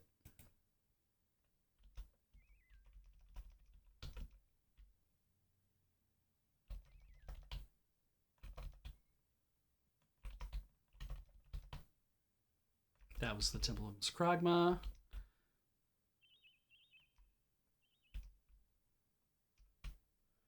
Oh, okay. So now that we've turned it down once, these guys are always going to come back and kick our ass.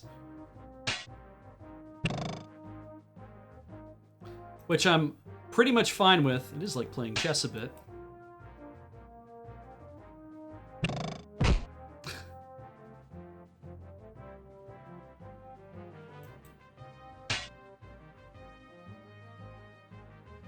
Oh, right.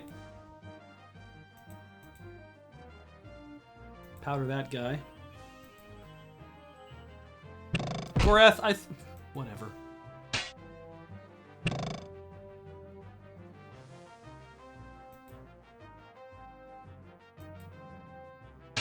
Good.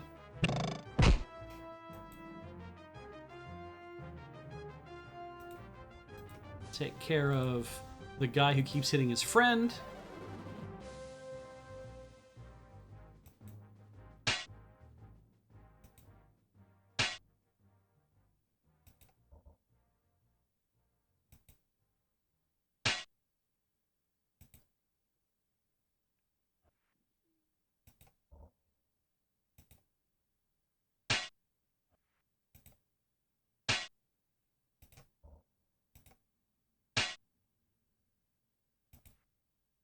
Good. That's nice too.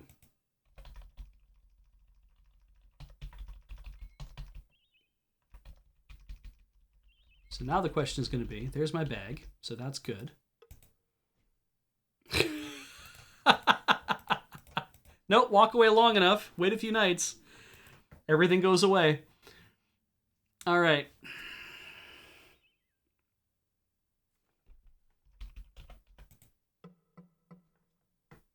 He's sleeping.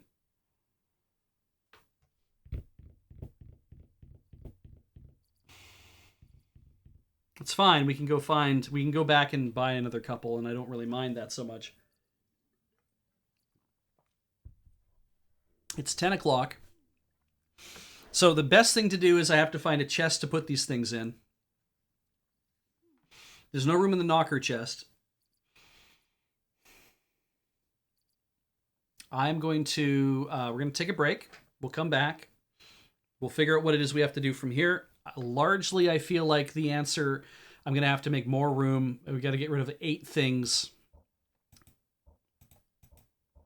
6 things, really. Get rid of 6 things. Just so that we have, what 6 things are we going to get rid of? I guess maybe like with Gorath's accuracy crossbow being so high, maybe now is just the time I just do that. We sell this on to somewhere or put it in a place. I don't have any spy notes left, so we can't just do the spy note trick with this. We're going to have to buy more rations here soon too. Yeah, I could basically, I think that's the answer. Sell 2 of a bunch of things that I can dupe. Like I have doubled up versions of all of this stuff. I could literally just get rid of these, get rid of some restoratives. That would make room for some more there. Probably get rid of, probably even the extra restoratives that we have and just kind of throw that out. It's unknown why I don't know why spy notes work that way. I think maybe it's a game thing that's like if there's a spy note in a box, it's supposed to be that you can't if you put a spy node in the box, it's supposed to be there so that things will always be available throughout the rest of the game until they're not supposed to be. And so I think that's the idea. The flavor wise is if you came across a box that had like a note in it written by someone who is like a spy or whatever, you'd be like, oh, great. Don't touch any of this because clearly this belongs to somebody. If I steal any of it, they're going to find my ass and kill me. So, yeah, I'm going to say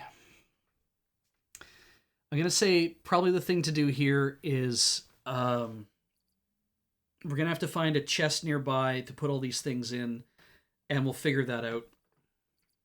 So, anyway, let's put down a save. It is just a little after 10 after all.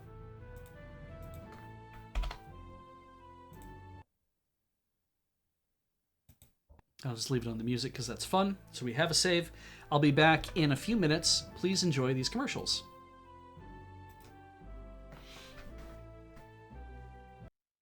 All right, we're back. More Betrayal at Krondor, and definitely not any of the Animal Crossing New Horizons that I was playing off stream. So, fix that hair. We didn't really come up with a good answer as to what to do with these, what to do with this stuff. We've put some stuff in a box. This dude needs 6 sets of Kingdom Armor brought to him all at the same time. If I put any in a box, they're going to disappear. So we have to go back to like Malik's Cross to take care of this horse shit.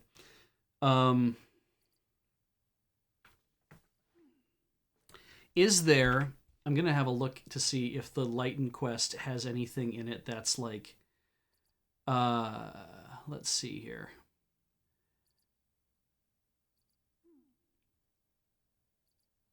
Is there anything weird you can do?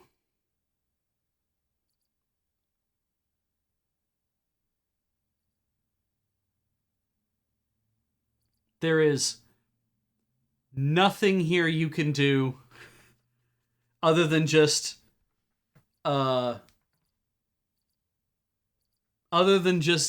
do the thing. You have to show up with all 6 at the same time.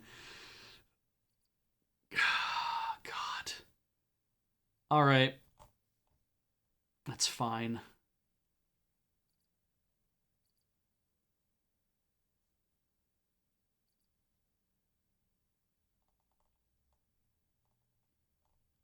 On the plus side, we can definitely do the grain quest right now if we wanted to, so there's that. That's kind of nice, but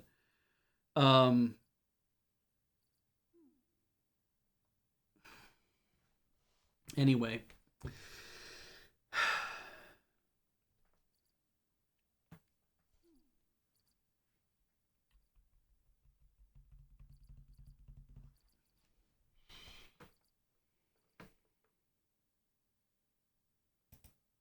Okay, let's wait until the morning.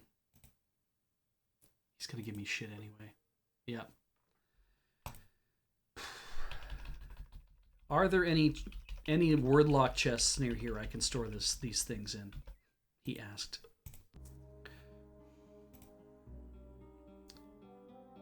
Okay, this is a sword.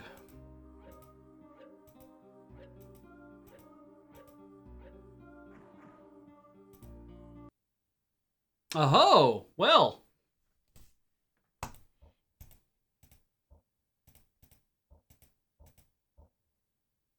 In fact, while we're at it, why not just hand some stuff around and repair a sword?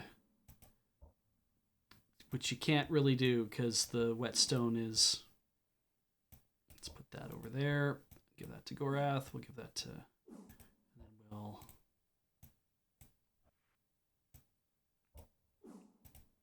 Don't care. Okay, so... can I?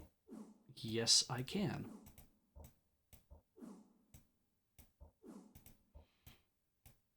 We're going to take those off briefly.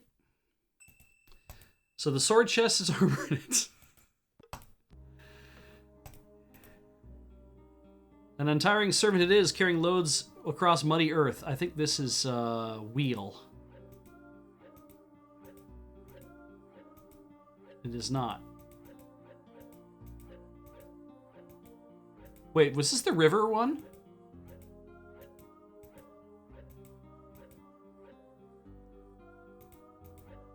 Right, because it cannot be forced to the return of its birth, or to the place of its birth. Okay, so then we put these in here. That's fine, it makes a little more room. So the river chest is essentially empty. This is the sword chest. I'm probably clicking on it by accident because of the how close they are to each other. Yeah. Power enough to smash ships and crush rubes. This is the ice chest. Great. There's not much else going on here. Okay.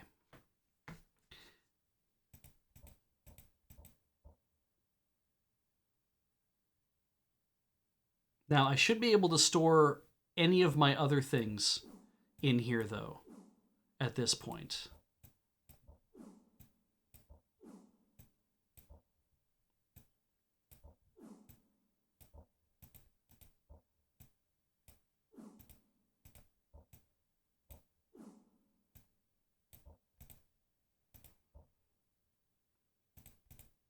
You know what, just keep that.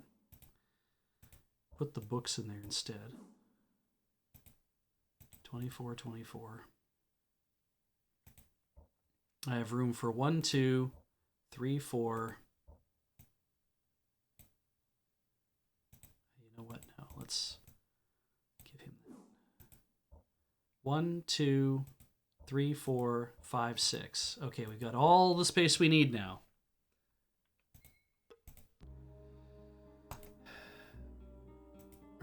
Was in the river chest? Nothing that I needed. It's the sword chest is the one that has the things that we need.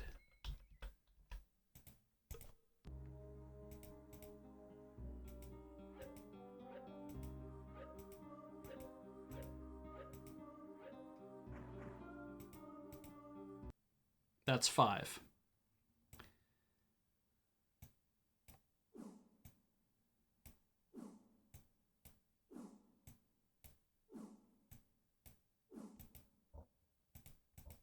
Great. Gotta find one more.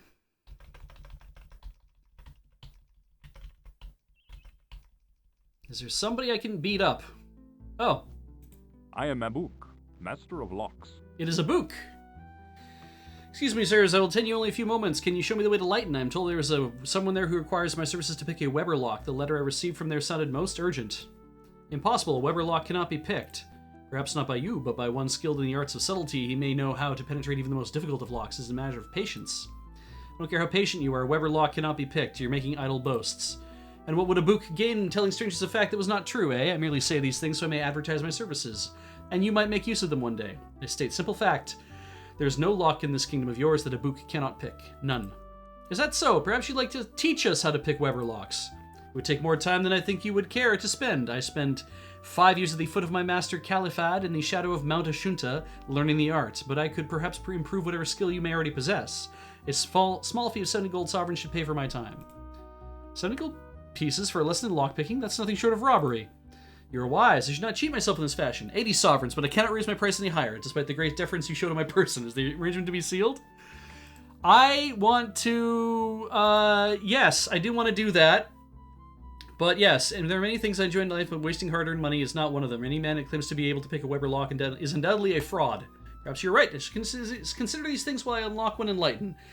If you should change your mind and we should meet again, however, I would be willing to teach you the things that are impossible for me to know. Travel well. That we will. Good day. Backing up several steps.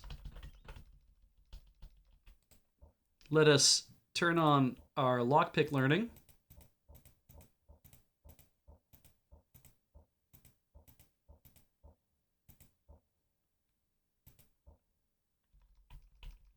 How did you learn how to lockpick? Oh, I learned it from a book.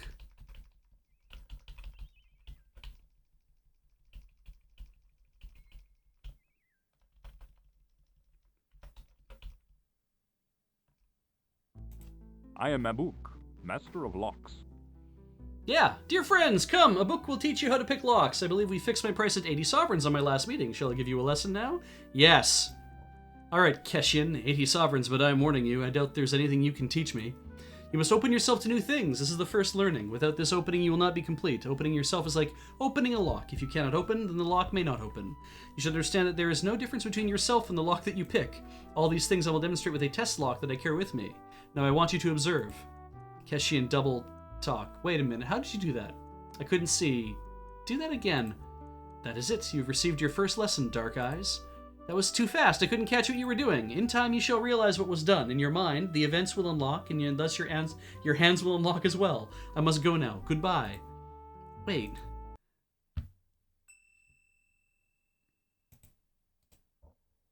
$34. NBD. 91. Also good. 71. Good enough.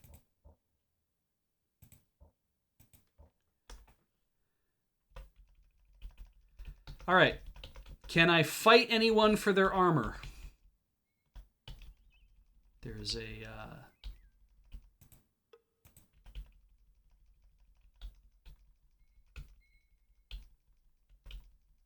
No? Piss. All right. No one to fight. Silden, I don't even think had a shop. I don't want to go north. I want to go west.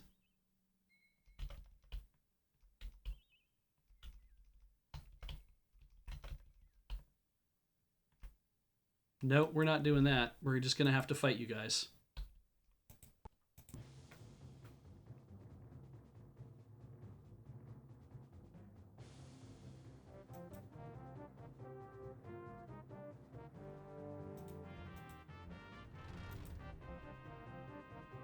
I'm going to say this guy's going to be a pain.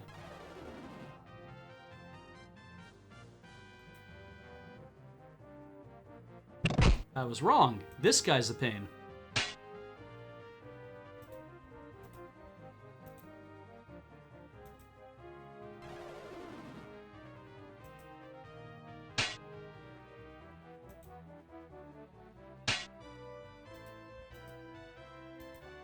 But also this guy's a pain.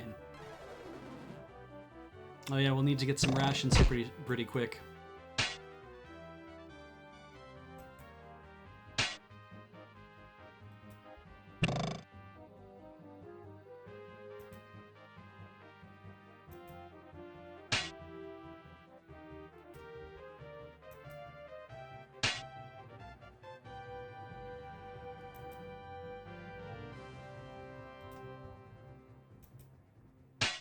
Good.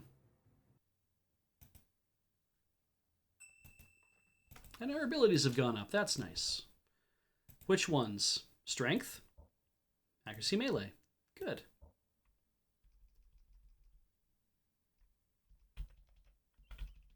Can I buy them in town? No, because there's no place to buy stuff.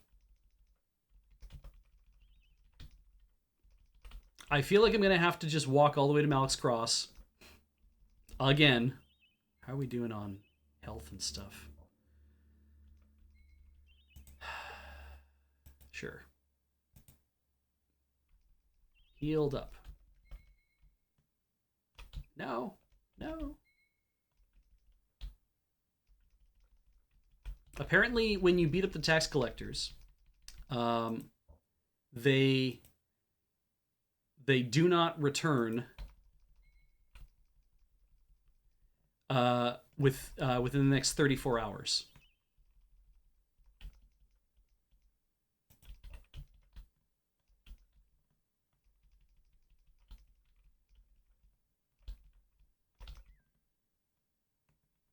There we go.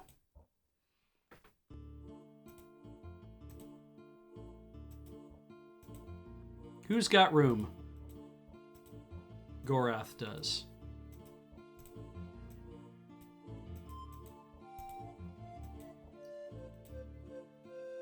How's that whetstone doing, by the way? That's fine.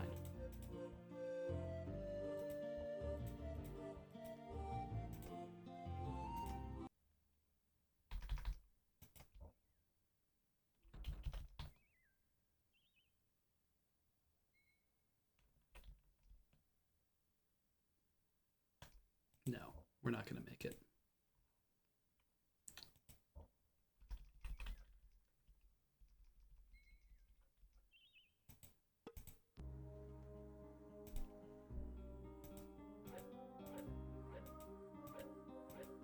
Yep, Chaos just about to do my rations.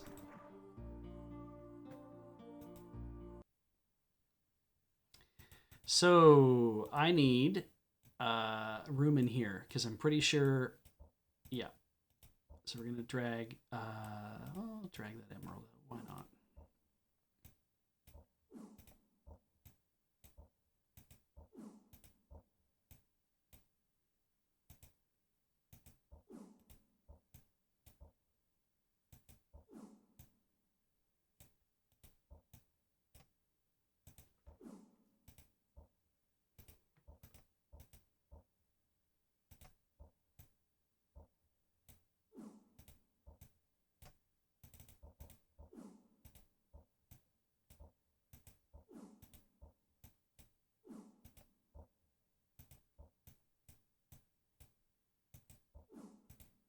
And everyone's got 14 again.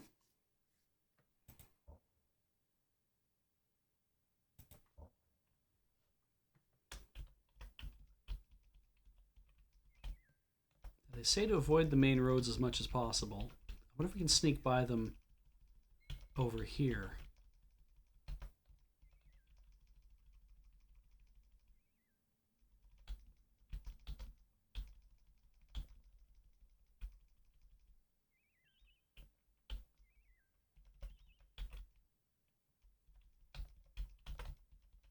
I think we did. Nice. Have you brought the armor I requested? Yes. James nodded in reply, but before he could say more, Lord Lighton was on his feet. Wonderful, exclaimed the Lord with a huge smile. I don't know how you did it, but all I can say is thank you. Glad we could help, said James nobly. The Lord began to rummage through some of his belongings in a cedar chest in the corner of his house. Let's see, what do I have in here that I could offer as a reward? That won't be necessary. Nonsense, he snapped. I want to help out. Ah, here we go. These things aren't much, but you may find them useful. He placed a virtue key and a parchment note on the table. They thanked the man, took the items from the table, and placed them in their packs. All right.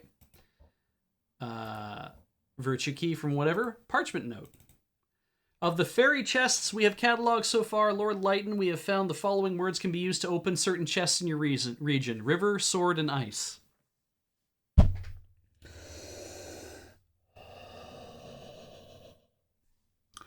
It is our sincerest hope that in the future we will further be able to decode others as we find them. I shall send word by post if I discover anything of interest. Brother Jeremy the Scribe.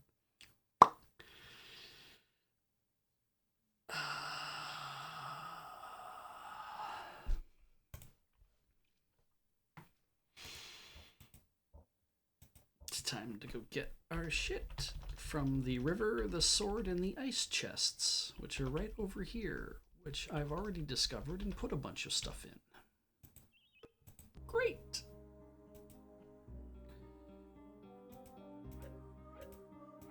River!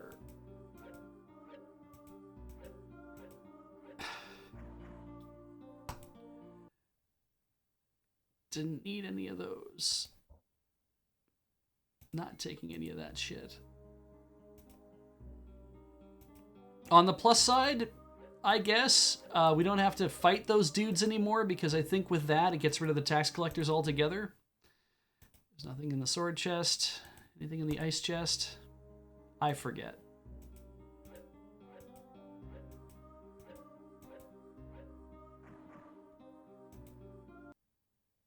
Right. A bunch of things. Well, time to give them all back. I'll take the book. Why not? And take the goddamn crossbow. Here we are. Entertain us. He can't do anything with that ring anyway. He doesn't need to have it. Cool. So we did that. Right, we need to go to Malak's Cross anyway, which we have done multiple times and never actually talked to the people we needed to talk to. So far, this is working out great.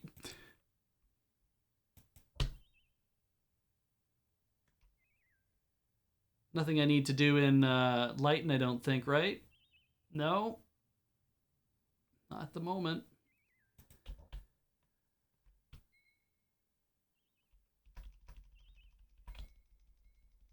Is this the right way? Did I miss the...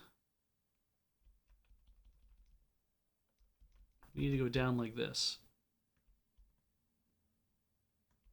Oh, that's the dragon. We don't do that.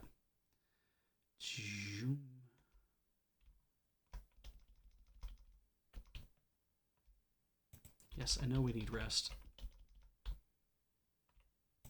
Fine. There. Have a few hours sleep. Head straight south. Over here. Wait. God, did I miss it? Is it behind me?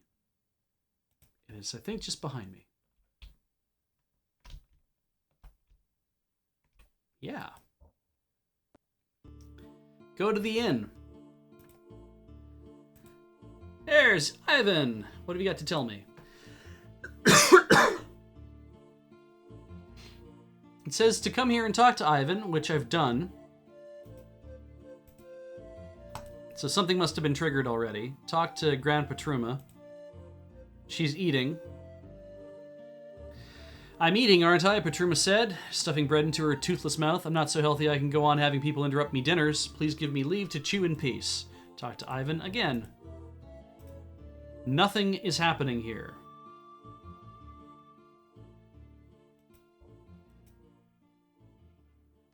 I feel like whatever is happening in Nia's quest, I have not done it properly. Perhaps. I don't know. It does say the next step after this is to go talk to Lyle in Darkmoor, so we're going back to Darkmoor.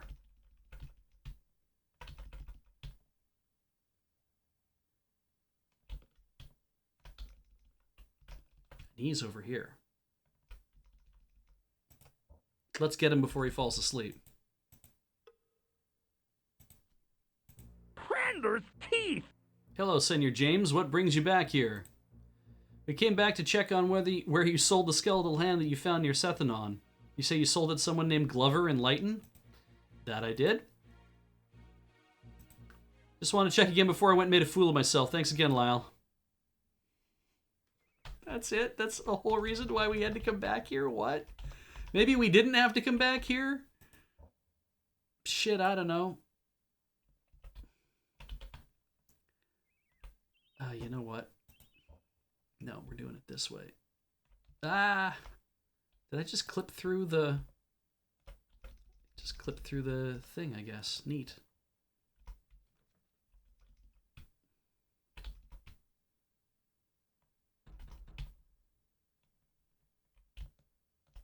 Lighten.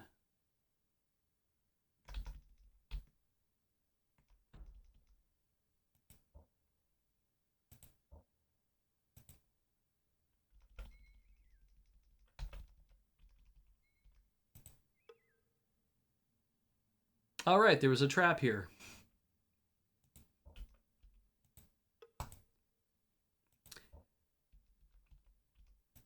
Sure, it's probably safe, right? There's nothing in it. Ah, my eyes. Weird blinky thing. Come on, we can do this.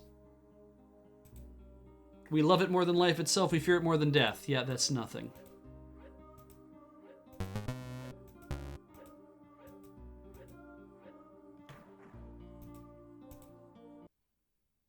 Oh, look at that!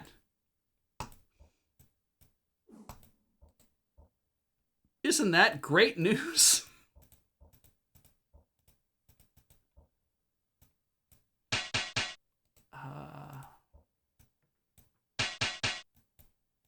How's everyone else's armor doing?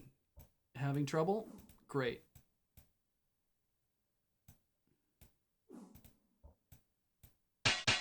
Put that away. His is fine. I would hope so. 83. Don't want to go west. Want to go this way.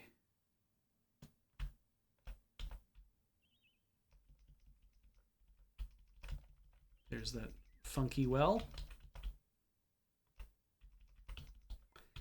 I guess this is Lighton. Nothing here. Yep, just stuff. Hospitality, barn. Nothing going on in there. Been here before. Abandoned shop. Nothing there. Tavern. The Wayside. Talk to the barmaid. Bard maid.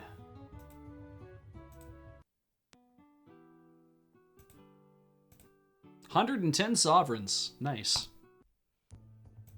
That dude, the man belched, though not initially in the most companionable mood. He eventually gave in to James's attempt to make conversation, told the story about a foiled robbery thanks to the sword skills of his brother-in-law.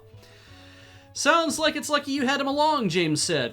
Probably, but if you hadn't been out looking for one of those bloody damned fairy chests, we'd have been to Lamut on time. Could have watched Earl Kasumi and the rest of those surrounding warriors of his humiliating Baron Gabot's men in the archer's tourney. That must have been quite a sight, especially since the Baron himself is generally considered an archer only second to Duke Martin of Cryde. Fairy chests? James interrupted. Treasure chests, the man clarified with a scowl. Not that I ever believed we would find one, but he says they're usually hidden in out-of-the-way fields or back in little canyons. Only a damn fool believes something as stupid as that, but I suppose I should expect as much from any husband of my sister. Friendly talk. Go find a jungler. Talk to this guy. James asked for company. Smiling at them, the man eagerly accepted the offer of fellowship and told a number of tales about his works for Lord Lytton. Unsure what in the man's manner inspired his trust, James responded likewise by telling him a few of the details of their trip to Romney, though omitting the specifics about Gorat's part in things. Ah, oui. I don't envy you that, the man said, waving his hands. I'd not be heading anywhere near the river, not for no amount of silver, not me. Why is that? James asked. Awful troubles there. The Guild of the Romney and the River Pullers Guild are as good as at war.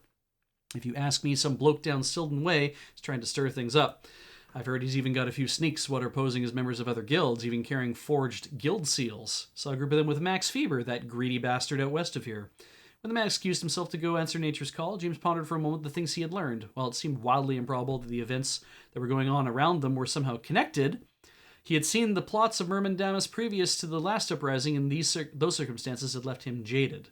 It made him none the more comfortable that he was now escorting a former ally of the mortal monster. Men were laughing. That sounds like quite a funny story, James said. Would you care to repeat it? The man looked about nervously. No, please, said James with as warm a smile as he could muster, understanding why the men might be nervous. Well, okay, just telling the fellas about old Glover. Paid 300 sovereigns for a dead man's hand. Thought it was a glory hand or something like that. Figured he could sell it for big money, I guess. James thanked the man for his information and his time. So yeah, I guess probably maybe just had to come here and talk to that dude and that was it? Do we need to in? No, that's fine. The party's barding ability has increased. Is this Glover? The man at the door flew into a rage. You, he shouted, pointing at James. That hand you sold me was totally worthless. It wasn't a glory hand at all. James took a step back. I'm afraid you have mistaken me for someone else. I really have no idea what you're talking about. Did you say something about a hand? We'll buy it back from you. I tossed that worthless thing into the dried up well at Lytton. That's where we are. 150 sovereigns. That's how much I paid for it. You telling me you'll give me my money back if I retrieve it for you? Yes. James nodded. The man looked at them suspiciously, threatened to have them strung up if they weren't around when he returned, then left. Several hours later, he returned with a small burlap bag. Placing it on the table with a thunk, he turned to James. Here's your hand. Now give me back my gold. I didn't take your gold, so let's call this a sale, shall we? Said James. Call it whatever you want. Like, where's my bloody money? The man bellowed. James retrieved the money from his pouch and dropped it on the table. The man scooped it up greedily and demanded they stay until he had a chance to count it all.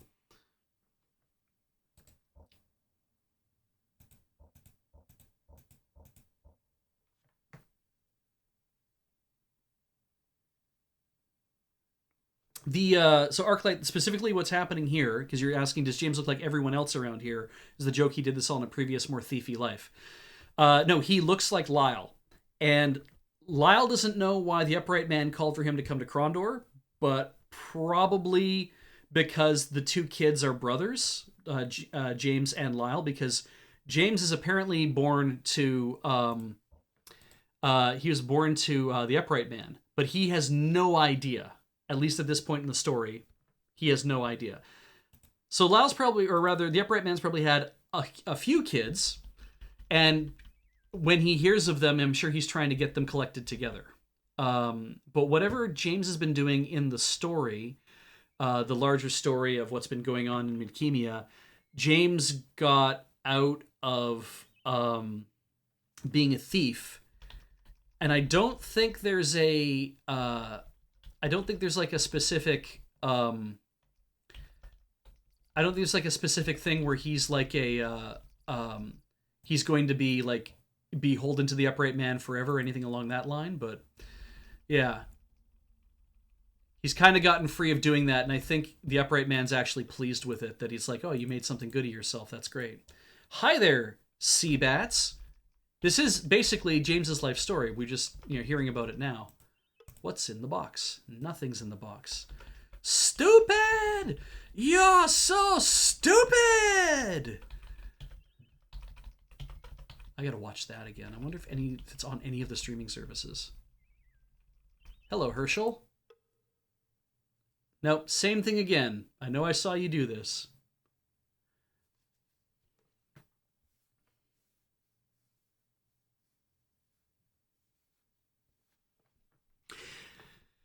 All right. We left. So I imagine the idea is go find Jared's grave. There it is. Shall we dig up this grave? Yes. The tip of Gorath's shovel made a wooden clunk. Using his hands to push away the soft, unpacked earth, he wiped perspiration from his forehead with the back of his sleeve and stepped out of the hole he had just created. He motioned for someone to bring him the hand as he carefully pried open the pine lid of the decaying box. Then, without looking inside, he dropped the hand and quickly closed the lid, part of it crumbling in his fingers. Rest in peace now, Jared, whispered Owen. Come on, let's fill in the grave and get out of here.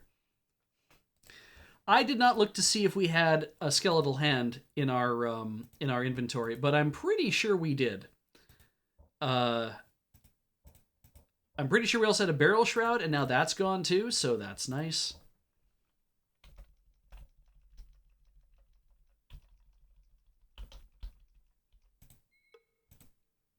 Now we talk to Nia. Company, how lovely. I don't know how you've done it, but bless you. I've not heard a knock or a bump coming from my shop for hours. First time in weeks. After I do a little dusting, I should be able to reopen it for business. And then, seeing that you've held up your end of the bargain, I'll hold up mine. As requested, you can have the Galen Griefmaker I've told you about. Thank you again, and please come by the shop across the street anytime. I promise that I'll give you the best bargains you'll find. Thank you, fine lady. It was our pleasure to serve you.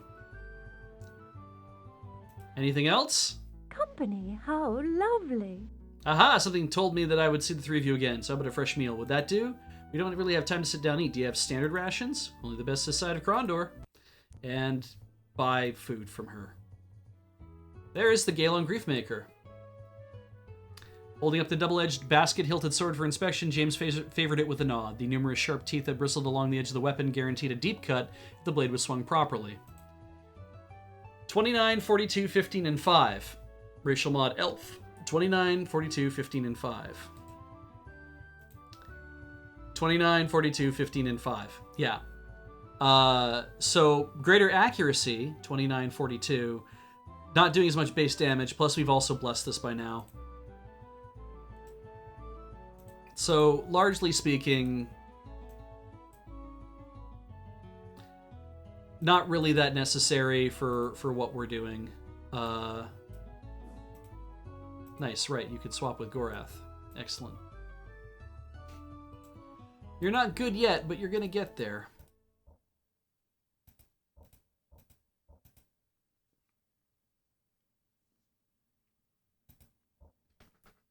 Yeah, pretty good overall.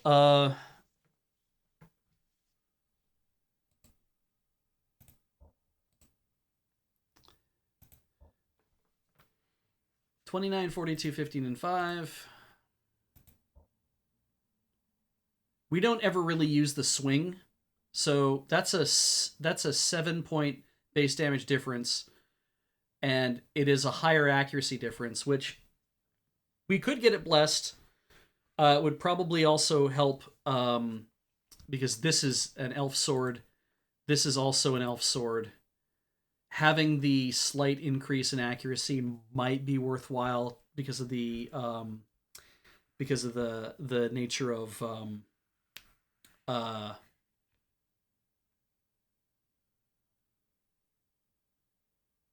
yeah, because they were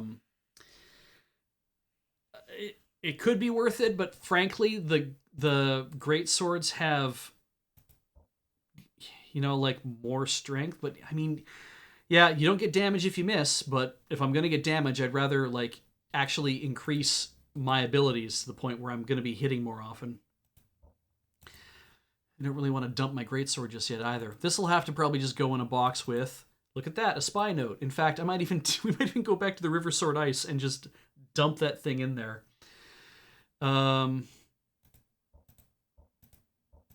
Go back to the knocker chest too, I guess, but yeah, it's fine.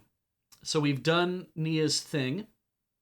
So there is, we can do the grain quest now, apparently. But there's lots of other things that we can do as well. Let me see here.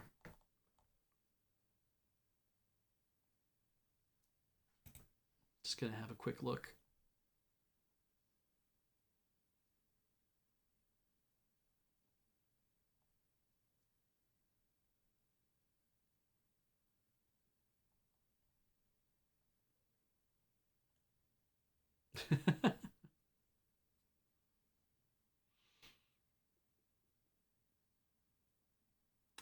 So I'm just looking down the things that you can do. So apparently, the grain quest is in Zone 5. We were near Eld Point, and it's like that's something we can do on the grain quest. We can go back there and start doing that thing again.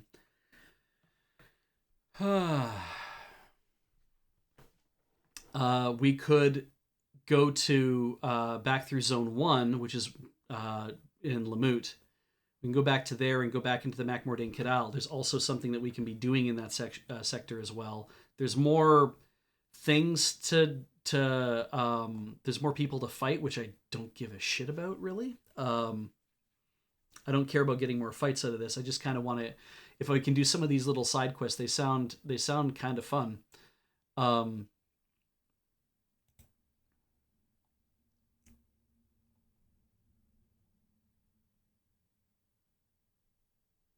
So let's go to Silden. We'll finish out some of the main stuff here, which we'll go to Silden and we'll get to the Temple of Aortus, because that's apparently like one of the last things we have to do. Let's see. I have to take a break. So maybe what we'll do is we'll take a break. And might come back and do just a little bit more, just enough to kind of get to Silden and get the Temple of Aortus thing done, and then we will take off for the rest of the evening. So let's leave the tavern. We don't need anything that's here. We'll drop a save.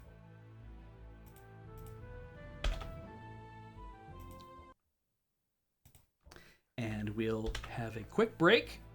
We'll see you guys in a few minutes.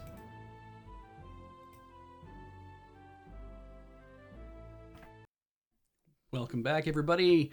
Play it forward. Playing Betrayal at Krondor here on Loading Ready Run. Now, I believe what we said we would do is... Let's get a lay of the land where we are now. We, I believe, are in Lighton still? No, we're outside Nia's Goods, right.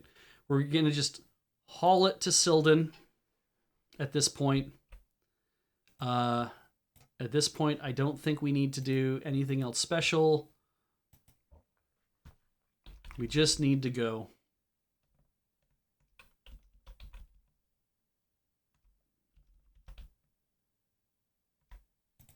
Let's have some rest.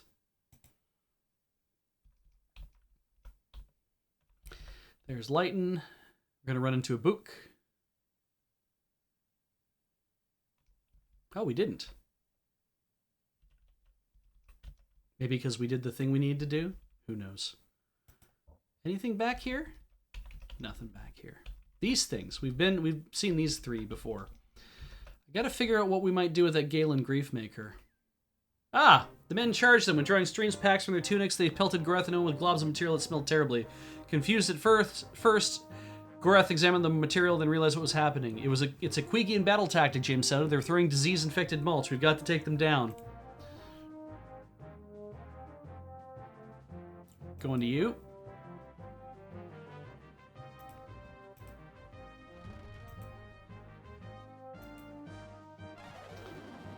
I think this is a bit of a cheat from the game, in fact, because it's like...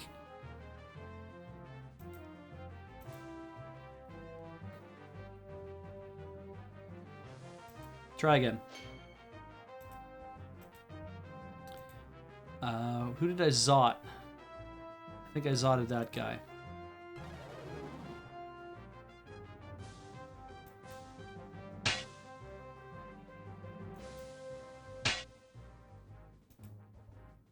Oh, maybe I didn't.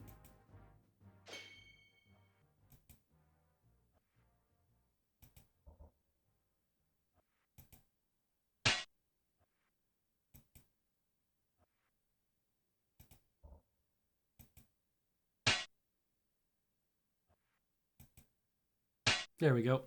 I think it's kind of a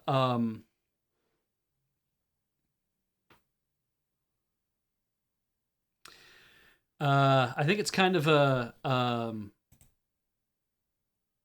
nice. The whole point of that, yeah, see, now we have plague. This is what lets us get on the boat. If we hadn't had the opportunity previously, this is what would let us get on the boat now. How are we doing here? Owen's gonna fix some armor while he's got the plague. That's a nice plague.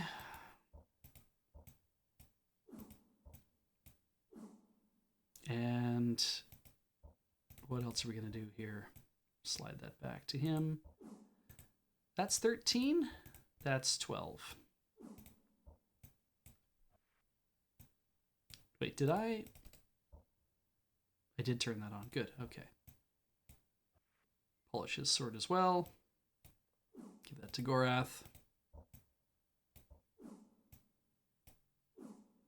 And polish this one while we're at it. Excellent. How's everyone's armor doing? It's excellent. Thank you for asking.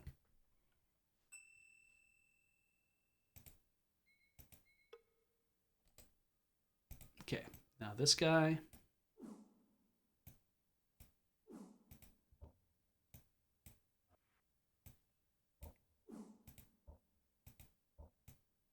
Right. Gotta fix stuff before you get rid of it. That is the rule. There were 3 dudes, were there not?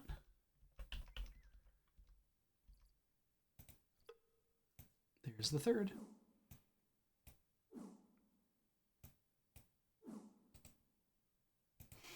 So wait, you guys have good, normal, everyday rations. 13, 11, 11. Yeah, that's... Sure.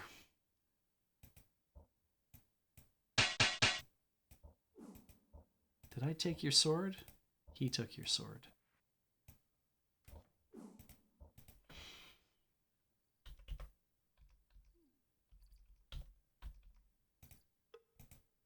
Yeah, somebody stole that as well, but of course they would have. Silden, let's go in. We probably can't go in anywhere. Yeah, can't do anything to that. Okay, so apparently we can come into shops and nobody gives a shit. Flamecast. No, that's okay. Stardust. Skin of the Dragon. I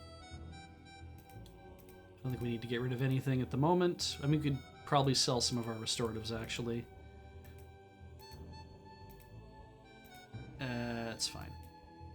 Don't need to sell anything here. Tavern?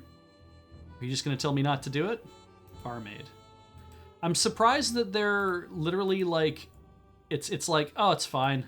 You're plagued? Whatever. 57 sovereigns.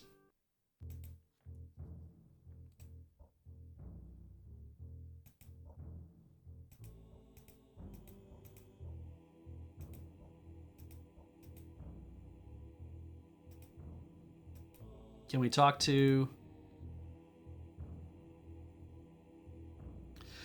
James motioned to the barkeep. The man looked up from the goblets he was washing and smiled in their direction, obviously happy to have more customers, but his welcome expression changed to a mixture of fear and outrage, and he began to scream at them in a language James didn't understand.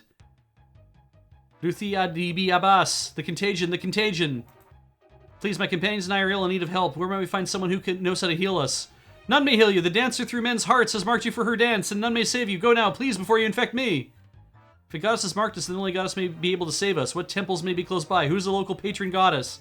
My men will be here soon. You will regret waiting. Tell me where the nearest temple is, or I will come over there, pin you to the floor, and my companions and I will take turns spitting down your throat until you crawl with this disease. Where is a temple?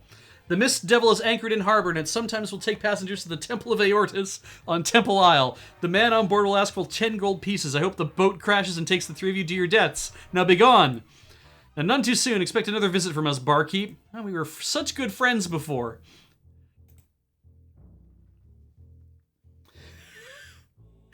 James shouted at the ship. Appearing at the railing of the ship, a golden-haired man waved down to them and cupped his hands over his mouth. Unless one of you needs a trip to a priestess on the Isle of Aortus, I can't help you, he shouted. I've got to get the Mist Devil ready for sailing out within the week. Is one of you critical ill? No, but are you kidding me? Are you kidding me?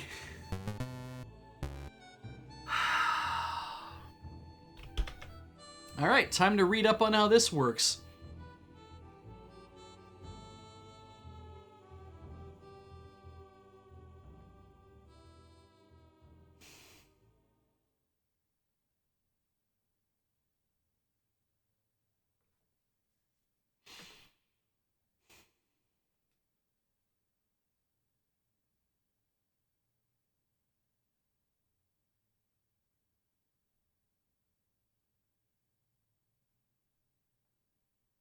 Great. Okay. Skipping Nia's quest, because we have done it.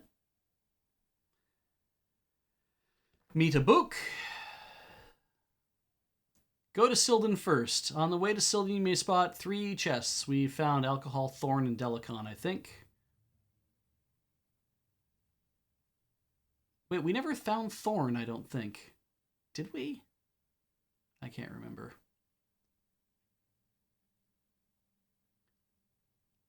The chest there, the 3 guys are guarding, is a spy note, which leads you to Max Feeper's barn and the Gazer Guild seals. We've already taken care of that.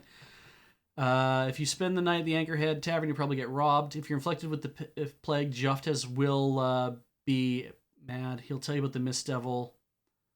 He'll be more eloquent if you talk to him in Chapter 3. You can step aboard the Mist Devil and sail to the Isle of Aortus for a fee of 30 gold.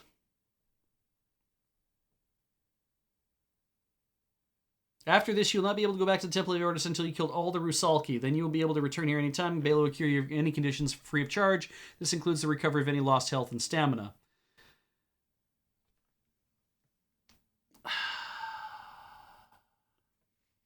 So this is the Rusalki quest.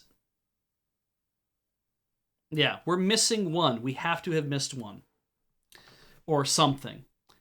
The basic problem is to find all the Rusalki in this area. Some of them are easy to spot, others only come out at night. One group may even be next to impossible to track down, especially if your stealth rating is high and all your characters have weed walkers. Oh, I hate everything.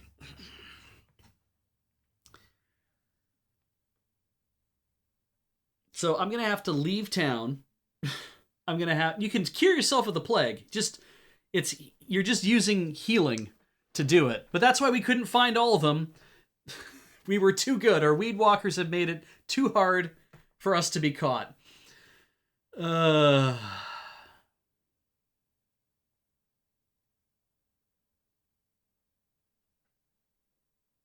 Is there anything here?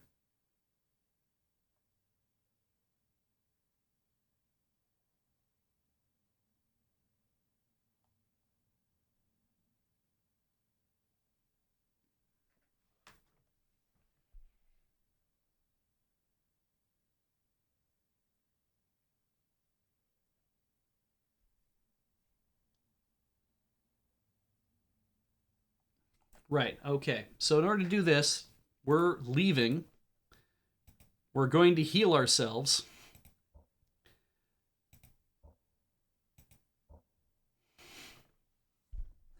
How do we not have... I have restoratives. That will help somewhat. Let's have a look. We're at 77. If I use restoratives...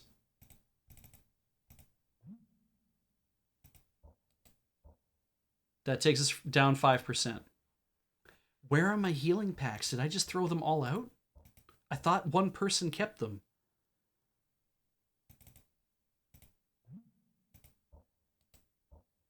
$67%.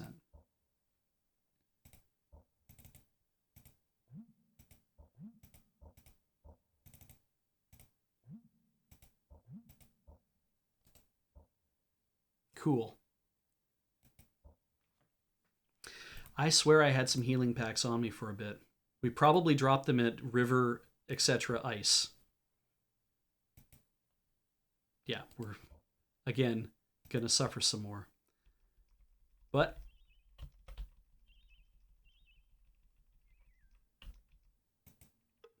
North Trail. No, we're gonna head west.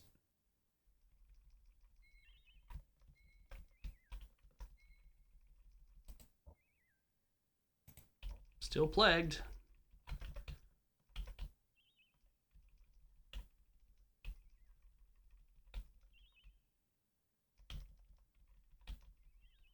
Are they in here?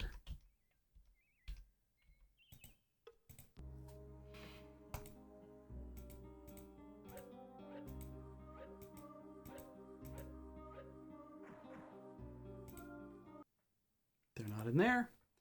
If they're not in any of these chests, they're in the knocker chests. I have a feeling.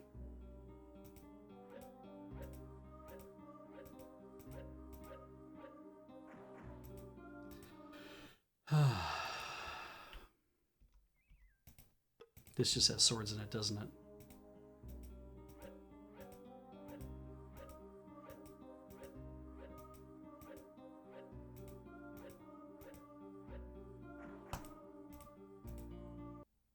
Yep, okay. The knocker chest has all of them in it. And I'm pretty sure there isn't another place for me to go get... because that store doesn't work at the moment. We are 84%. And it is taking a toll. Oh, you know what? Maybe the magic... maybe the magic well can help me.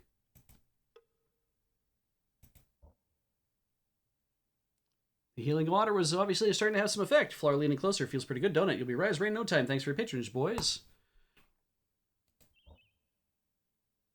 Okay, healed us up. Did not take care of the plague. Now, the Temple of Lim's Kragma is right near here as well. They can heal us.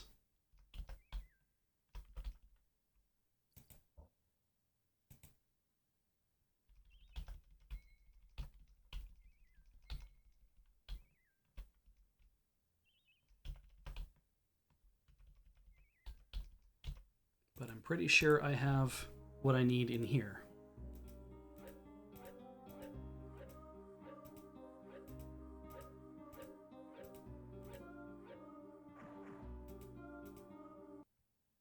There we go. Gonna need some of this stuff, not all of it. Wanna just take even more of it. There, 3 rings, just what I need. Let's see here.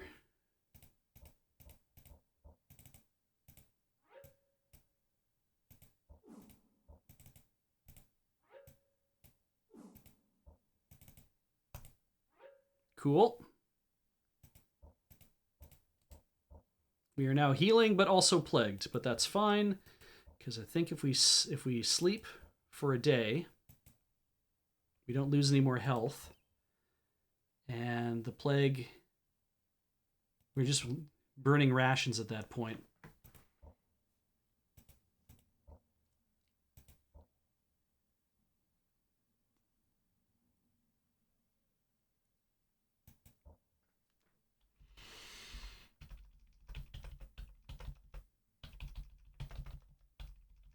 Now, what are we at? 77 and 31. Let's talk about getting cured. 117 sovereigns, sure. Free of your demons. And mine too. That's fine. Talk? No, just curiosity. Pain everlasting. Those who are Nighthawks explore dark growth. You need prayer, final rest. Anywhere we want to go.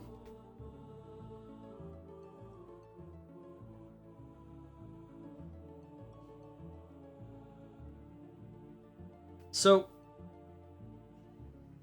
let's think about this for a second.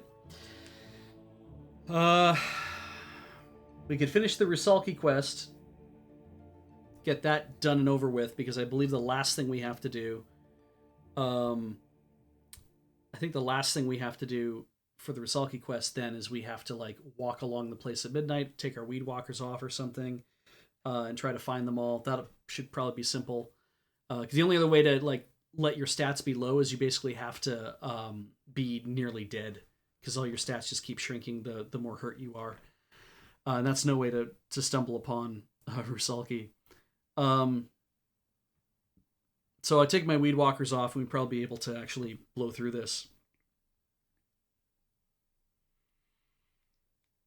And those are night walkers specifically. The other option is we can warp up to the Temple of Killian, and we can go to Lamut and do what's called the Joke quest, and then maybe even do something that in the Makmordain Kadal, the Kobold quest, which is the other one you can do.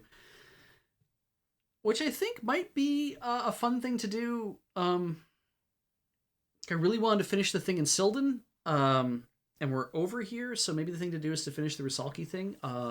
Let's see. Let's see how fast we can do that. Now, stealth 70, 72, and 89. And if we take the weed walkers off of people, 72, 59, 40.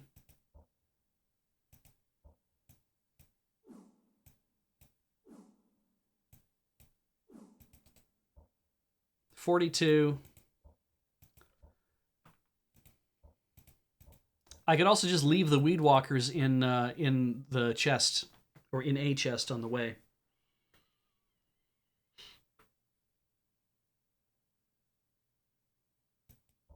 But that might be a thing to do. Maybe we'll just do that. Turn around.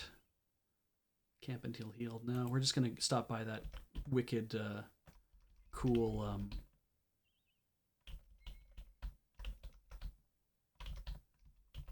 well again.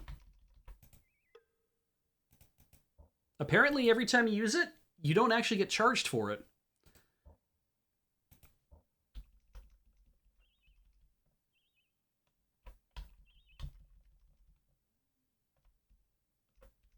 That's Lighton, which means that's Lord Lighton's house. She probably doesn't want to talk to us again. Yep, same thing again. Busy with a reeve from her oppressor, doesn't wish to be disturbed. We've had that happen once already. I'm going to go to the boxes in here. I'd love to find the thorn box. I wonder if I should look that up. Where it is.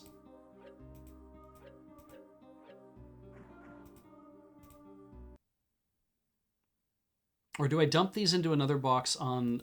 maybe we dump these in another box that's more towards Silden. Where is the thorn box?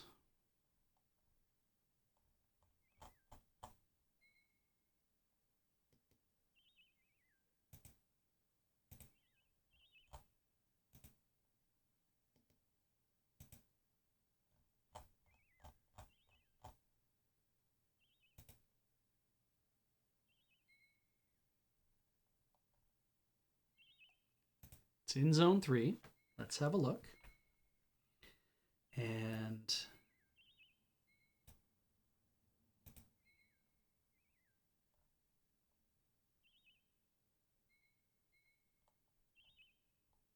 Nothing along there. Okay. Is it near Sethanon? It is not. Is it near Silden? It is. Oh, I think we opened that one. It had a spy note in it, and a virtue key, and a peasant's key, and a bunch of gold sovereigns.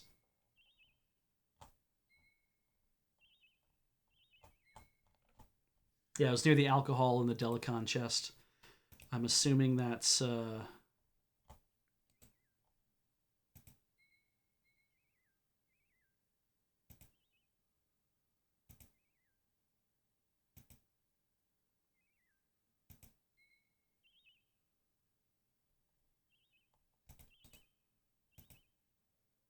Yeah, they don't have the image. Oh, well.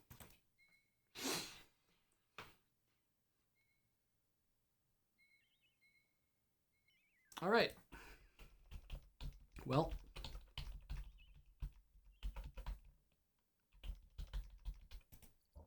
I need to find a chest to dump these weed walkers in so that I stop walking on weeds. I think it's the ones that are over here.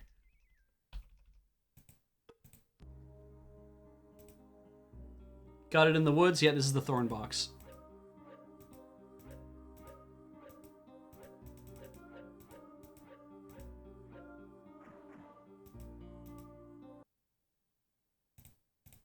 There's those keys.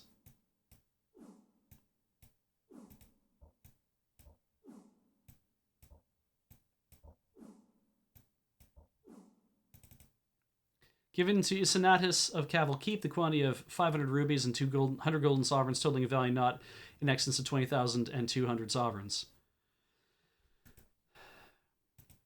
The game says that's a credit note, which I think is very interesting. We'll put that spy note in there. So I'm going to hold on to that spy note because they say it is something, but it might not be what it seems. I'm like, great. Now, it says that the night-dwelling ones are... After you exit Silden, follow the North Trail. There are 4 near the house. There is...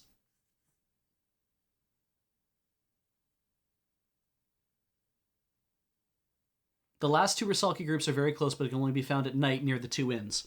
So let's just walk to the 2 inns and see if that's what I needed to do.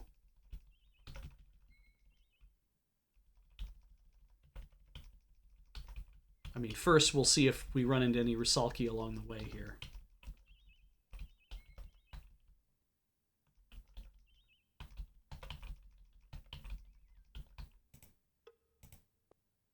Rapid Rooks in.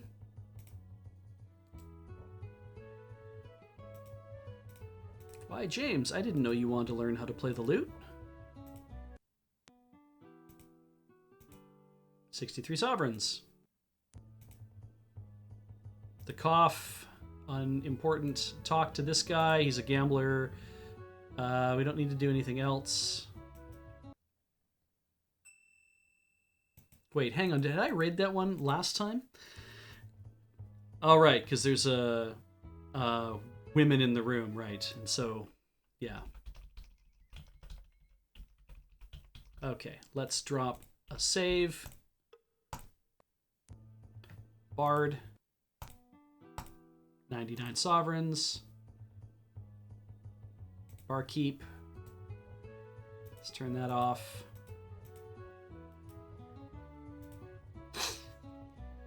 Okay, talk. That was a guy who just came to drink.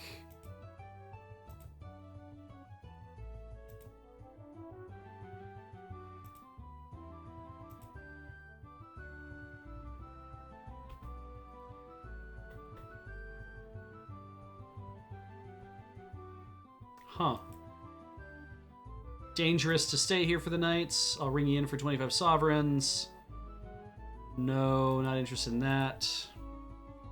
It says that when you come to a path branching west towards the 2 inns, you'll come across Krondor and 2 of his rogue companions. Krondor's actually responsible for the Rusalki hauntings. Kill him, The last two are very close, but only be found at night. I think that they're maybe on the main map, so we must have killed them when we came here before. Oh, right. Even more boxes. That's the Bard box.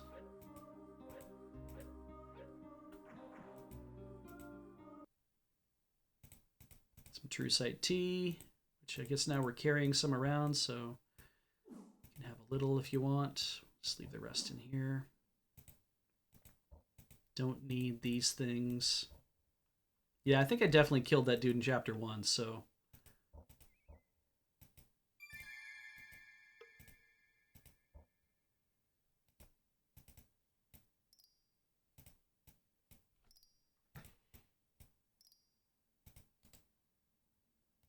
Get that lockpick skill up. Take a couple minutes to train his lockpicks. At this point in the game, we're just collecting keys.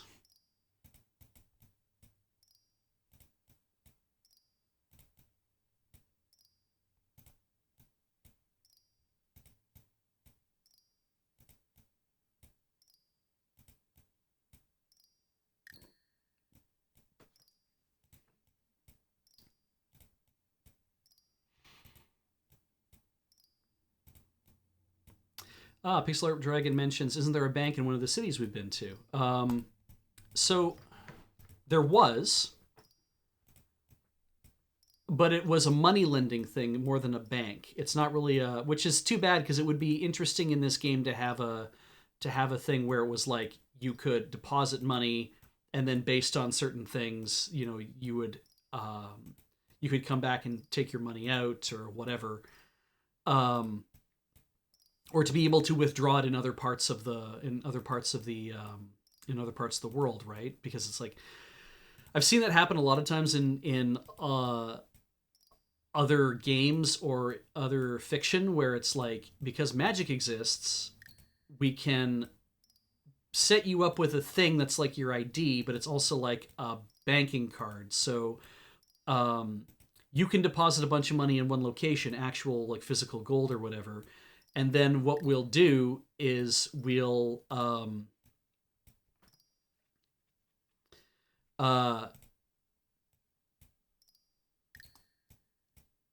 then what we'll do is if you go to a store or something and you say, I want to buy this with whatever, it's like, oh, sure, we can use that to tell that you're doing this. And then because we have this magic whatever, we know that this is you, because you possess this or it's part of our, you know, and it has your picture on it or whatever.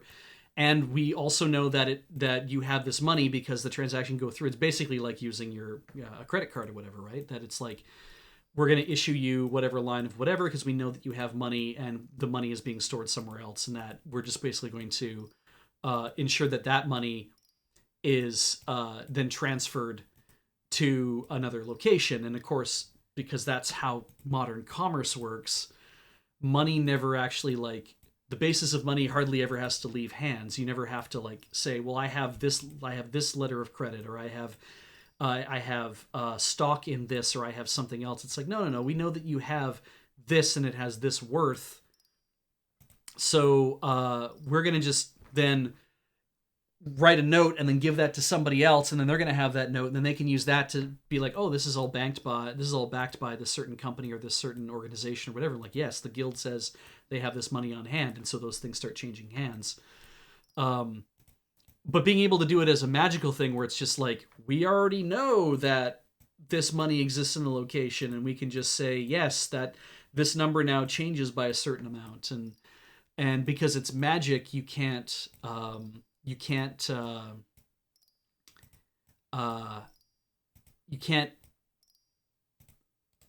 are we doing here? 75 is not bad. You can't fake that for whatever reason. And that's not entirely true. Like, you know, still very fakeable.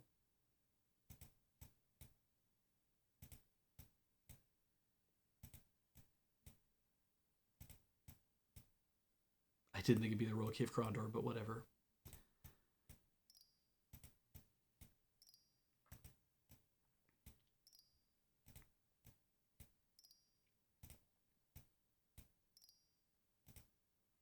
Yes, Ascension of a Bookworm is a series that has this idea of everybody has like a little pendant thing that they have, and they can and magic is what certifies contracts. And if you break a contract, then you suffer from having broken it. So it's like if you're going to enter into a contract with somebody, when you sign this piece of paper and then it is like, vroom, it's like magically sealed. It's like, okay, you've said you're going to follow the dictate of what's in this contract.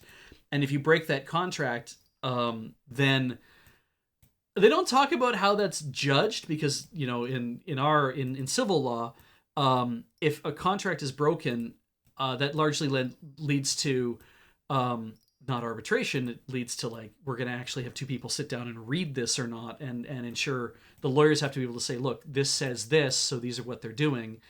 And then somebody has to judge to be like, yes, you broke it, or yes, you didn't. And in this case, it's like, if you break the contract, then based on what's written down in Word, then the magic system in the world is like, yeah, you broke that contract, so you suffer as a result of it, whatever it is that you have to suffer, whether that's spelled out in the contract or in any other way. And yeah, I like this. As K. Ren points out, the contract enforces against outside parties as well, is that if you try to do something, if you license something to somebody and then you turn around and try to license it to somebody else, you can't sign that contract, or you can't be made to sign a contract, that like forced to sign it to sign it over to somebody else, because somebody else already has the rights to it. It's like, I can't actually sign this thing because I've already assigned it to somebody else. They're the ones with the rights to it now. And that's expensive. Paper is expensive in the Ascension of a Bookworm world. So paper is expensive, and all of the other accoutrements to do that are expensive, and that means that whenever you are made to sign a contract, everyone gets very sure to be very right about this kind of stuff. Ascension of a Bookworm is a really interesting series. It did not have to start as an isekai, really, but I understand the point of it. But it's a little sad in the fact that what happens is that a 20-year-old librarian, she really loves books. She's completely obsessive about them. Let's just see if James can actually open it. He can open it. And we put nothing of value in here. And James has a 91%, so that might have just taken us way too long to get around to that. But yeah, it's got some really interesting ideas, and kind of as Heather pointed out to me, it's like the really kind of downside idea of the whole thing is that a little girl is dying at the same time that this woman dies, and there's this, and she comes over to her side and then inhabits her body and ends up remembering a lot of stuff that Mine, the little girl, remembers. But because Mine is also like 5 years old and has been confined to bed for like 5 years of her life, she's not really entirely in control of her like remembering a bunch of stuff or like those kind of things. Boy, we were doing that for a while. So it feels really bad because it's like, oh, this little girl who probably just wanted to live and now she doesn't get to. And it's like, yeah, that is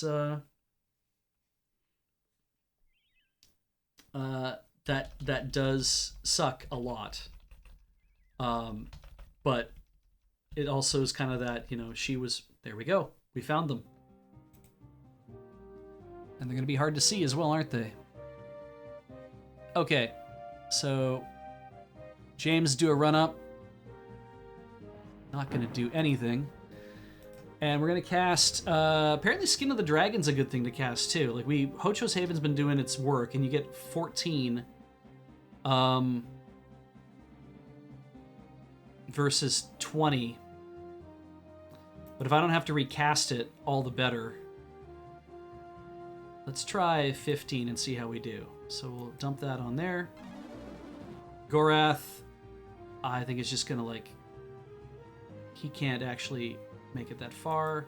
He's going to approach. Did James take any damage? He does not. James. Okay, so then Owen casts Skin of the Dragon on Gorath. Gorath attacks. James also attacks. Owen rests.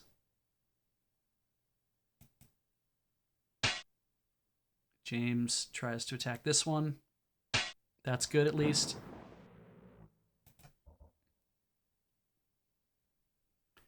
Gorath can make it all the way over there, but maybe he'll hold off.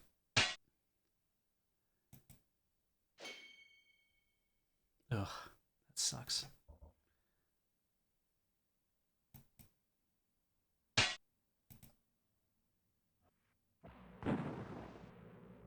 They still have it. That's one. James attacks this one. They're still up. Skin of the Dragon's not bad.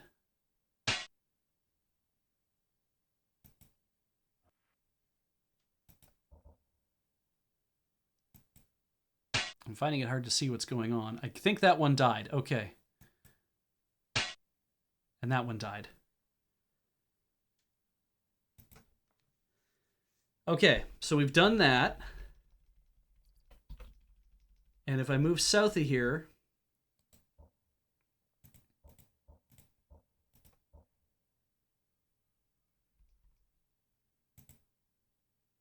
there's something else out there too. That's cool. There we go. All right. James is... All right. That's good, at least. Owen casts Skin of the Dragon. 15 on James. Gorath. Gorath can't make it to any of those. Can't even make it to there. But he can get to here. James, attack. Owen. So apparently, it sounds like the Rusalki are largely uninterested in Owen unless Owen tries to cast a spell at them. That's one.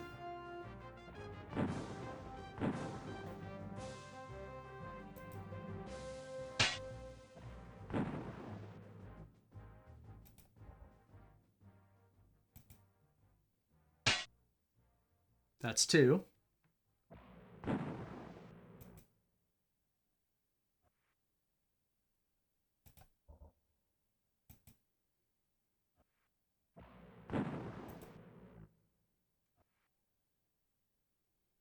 Owen waits.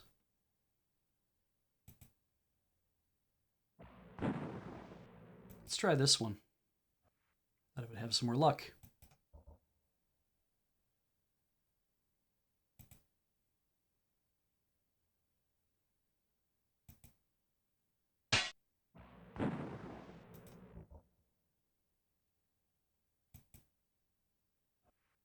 Damn it.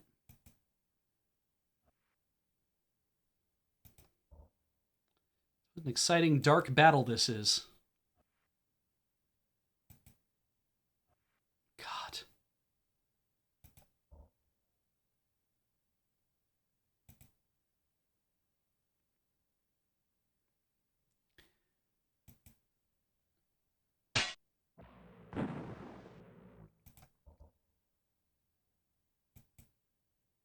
There we go. Last one. God, way over there.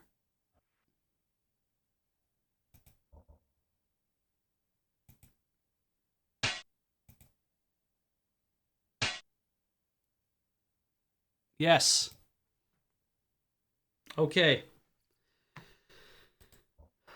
Yeah, James is very much out of stamina.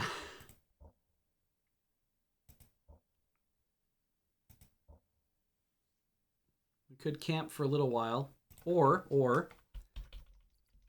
we could head over to the inns. He said trying to get to the inns. Can't see anything. Yes, well, we're going to sleep at the inn. But you know what I'm going to do? Drop a bookmark. Sleep at the inn. Innkeeper. Yeah, sure. That's fine. Apparently 25 sovereigns because we still haven't solved the problem yet.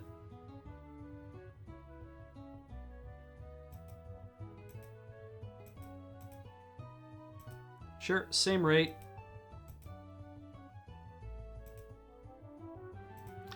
Dude had some company, which is cute. No, we're fine. And how much are the rations again? Oh, they're not bad. Share with party. 8, 12, 8. You know how you normally share. Let's see, that's 4, 4, and 2. It's 8, 10. That's what we're going to do this.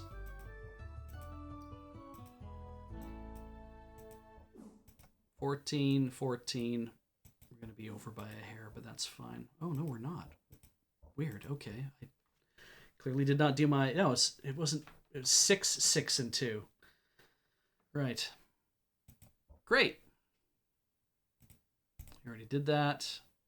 That guy doesn't want to talk. So we've taken care of them. Does that mean that if I've gotten those two, now we go back to Silden and see if I can get on the boat? I hopefully don't have to be sick to do that.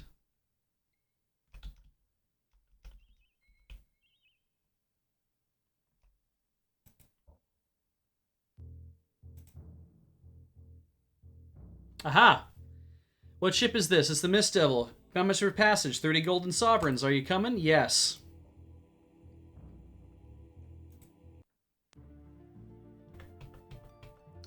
Mysterious as the terns and plovers who made their homes in the stony cliffs of the island, the Temple of Aortus' origins were clouded in myth. Inhabited by a splinter faction of the Temple of Killian, the priestesses who took up residence on the desolate isle believed their prayers would one day summon the ancient sea god from oblivion.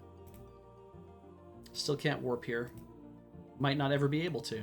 Enter. Talk. Aortus awaits. Speak your business. I've been expecting you for many days. My auguries have shown strangers that walk in the favor of Aortus. I assume that you must have completed your rites. I had very little to do with ritual, High Priestess, and much more to do with slaying spirits. You sound somewhat distressed. Be assured that you have slain no one, but have freed those from this world which were unnaturally bound here. The swimmer of the deeps is pleased, and has allowed I may grant you a boon. So long as you all shall live, any of you that come and petition before me shall be healed of anything that ails you, such as the nature of Aortus' favor. Have any of you the need of healing? Yes? I think some of our injuries may be beyond my ability to heal. What do we need to do? You'll find that your ills already heal as we speak. You shall feel fully restored by the time the Mist Devil returns you to Silden. Nice. Still can't warp. Oh well. But apparently now we can always come here. They boarded the ship with the mints of weighing anchor. The Mist Devil sped across the narrow channel which separated the Isle of Aortus from the mainland. After turning the distant horizon seeming to grow no closer, they eventually docked with the help of a river pilot. We can always go back and always get healed. I don't know if that means if... Yeah, because then we can't go at the moment, but... Can we talk to him now? Nope, he's just mad at us. You will bring ill luck in all our heads. I do not wish your business. Why do you wish us gone? If you're here, you have crossed paths with those who work for the Crawler. All who cross him die. You wouldn't happen to meet some men who were waiting outside of town, would you? I'll say nothing more to you. I'm content as a living man. I can understand your fears. I will ask no more questions of you for now.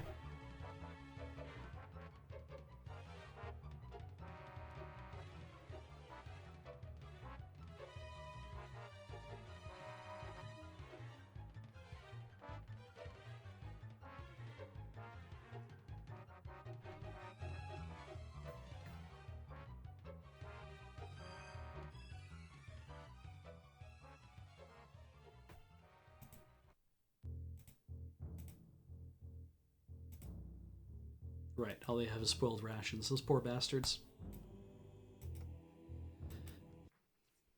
All right. That's actually really good, because that's a good place to put the save game down. We'll retire for the evening. 45. That means the thing in Sylvan is done. The Temple of Aortus thing is done. That feels really good. It means that we have other things we could accomplish next time. We'll probably... I'd like to do that grain quest. I'd like to do the joke quest. I'd like to do the kobold quest. And we have to go to Eld Point to do the grain quest, or rather we have to go up to the Temple of Dala to start the grain quest, but we can apparently do it, I think, all in that area. We'll use a walkthrough to do that so we actually know where we're going. We'll do that quest. We'll go to Lamut and do the joke quest, and then we'll figure out how it is we're going to do the kobold quest after that. It took us... I can't believe we spent so much time on a quest that ultimately was like, here's the answer to something that you already know. That was great. What a great way to spend most of this evening. But it is midnight, and that brings us to the end of the stream. I did notice earlier, somebody in chat says that since last stream's discussion on ways you can wash your hair, saying don't shampoo or use less shampoo, don't shampoo every shower kind of deal, use less shampoo when you do. Use hotter water in your head. Hot water feels so good on your scalp, but I have had it put to me by dermatologists that they're like, if you're gonna use hot water on your scalp, that can actually be hard on your skin. The thing to do is to use cold water, and boy does that suck. It sucks a lot. But when I was having really bad dandruff, like what they thought was psoriasis dandruff, years ago, they're like, you need to wash your hair with a thing. I was using Nizoral at the time, and it seemed to be doing the job, but it's like, you should be using the shampoo you're supposed to be using, and I changed shampoos so many times to try to figure out the ones that are actually taking care of it, and then use cold water to rinse your head, because that'll be way easier on your head. So what I would do is I would shower, or like every day I'd just wash my head. I'd go to the bathtub and I'd lean into the bathtub and I'd turn everything on cold, and then I would like wet my head down, which is great in the summer, but in the winter it sucks. And then I would like turn that off and wash my hair. And then when that was done, I would rinse it all out and then be like, okay, good. I'm doing the thing I'm supposed to be doing. Everything's great. Ultimately, it ended up being great. The answer for me was stop using chemicals on your head and see if your head can get itself back together again. And yeah, my scalp eventually healed itself. So I'm like, great. And it's not always perfect, but you get there. That was my solution. You'll find your own solutions, I'm sure, but I've given you another option if it ain't your jam. So, that is where we're at. Betrayal at Krondor so far. I want to thank everybody who showed up tonight for this edition, or this chapter, I guess, of Play It Forward. We're playing Betrayal at Krondor from 1993. It's an old DOS game, and I love it, love it, love it. But man, if I would be playing this for a whole year. We'll see what ends up happening. Probably not end up playing this whole game for 40 or 50 sessions. It would take way too long to get through, but we'll see what we end up doing. I don't want to steal Play It Forward for like a whole freaking year. I want to thank everybody who showed up tonight on Twitch, but thank you all everybody on YouTube. Please go check out youtube.com/loadingreadyrun is our main channel. In there you will find YouTube memberships. You can subscribe, but you can also join the membership. It costs you a little money per month, but that means that you're helping to support us in that way if that's the way you want to do it. You can also back us on Patreon at patreon.com/loadingreadyrun. Again, you're going to see, oh my God, they're making a ton of money. We got to split that among a lot of people. So that's a thing, it's a thing for us. And we appreciate the money that everybody gives us, because it really does help pay our mortgages, help put like rent, and help like the moon base, being able to have a moon base, and lights and equipment and food on people's table, all the things that you need to live a life. And you're helping us live that life, and we appreciate it, and hope we're giving you a little bit of light and fun while we're doing it as well. And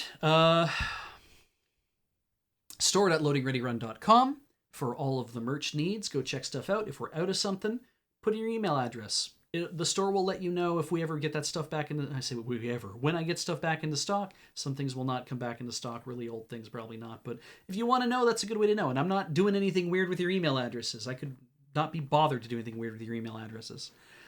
And that leads us to Twitch. So let's talk about the people who showed up here tonight, starting with Cthulhu Illithid. For 2 months, you came back. I didn't even know if you're still here. If you're still here, great. That's a long time to stick around for a piff. Farabender27 with 150 bits. Super happy that we made it to Krondor, apparently. Sees title of the game. Oh no, abort! A mission, I repeat, abort! Yes, no, the betrayal happened in Krondor, and it might even still happen in Krondor. But we're doing the mission we're supposed to do now in Chapter 2. DLB Tibbin for 27 months, thank you. Oni Squirrel for 60 months, thank you. Granny Soel, Granny Soel for 50 bits. Thank you so much. James K902 for 42 months. The Borzoi, 48 months. Got that 4 years right there. And Wolgo with 18 months as well. Just came back. Thank you to all of you who showed up. I really do appreciate that. And I guess I'm done for the night. I'm going to... I'm gonna... Oh, right, I should mention one more thing in case people are watching this at the end for whatever reason. The Loading Ready Run Season 11 DVD and Blu-ray sets, those are ready. They exist. They are the real deal. I had to special order this case because the manufacturer was like, we can totally make you a disc case that holds... we can get you a disc case that holds 5 discs. And I'm like, sure. And they showed it to me, and it was like twice the thickness of this. I'm like, no, because we're not doing inserts or anything else. We just want to get the thing done. I went and found something and said, can you do something like this one? And he says, let me see what I can find. And he had to go looking, and eventually he was able to get approval to actually get this case in. And yeah, it's not, the tray system is sometimes where people get a little, they're like, oh, I don't like trays because sometimes they break and stuff. And I'm like, I feel ya, I get that. But my hope is that these are not going to break on you, and I hope, and at least you'll be able to replace it, because I believe it's a fairly standard 5-disc case that you can find. I've had that problem before with cases I've bought in the past, where it's like, I got all this great anime, and then you open it up, and it's like 3 of the things are shattered, and you're like, no, but... Anyway, those are available now. If you backed us on the Kickstarter for the Year of Lure, or you pre-ordered them on the store a little while back, you should have got an email. So check every email address you have. Check all those inboxes to find out if you got an email from the store, lurestore@pmcfulfillment.com. If you did, check your spam folders. If you did, it's because they want to know your mailing address so they can mail this to you, because it might have been some time and your mailing address might have changed. If you have not received those emails, but you backed for one of those sets, or that that you pre-ordered one of those sets, you can email the store, lurestore@pmcfulfillment.com. Please have some proof of your pre-order, which would be an invoice of some sort, or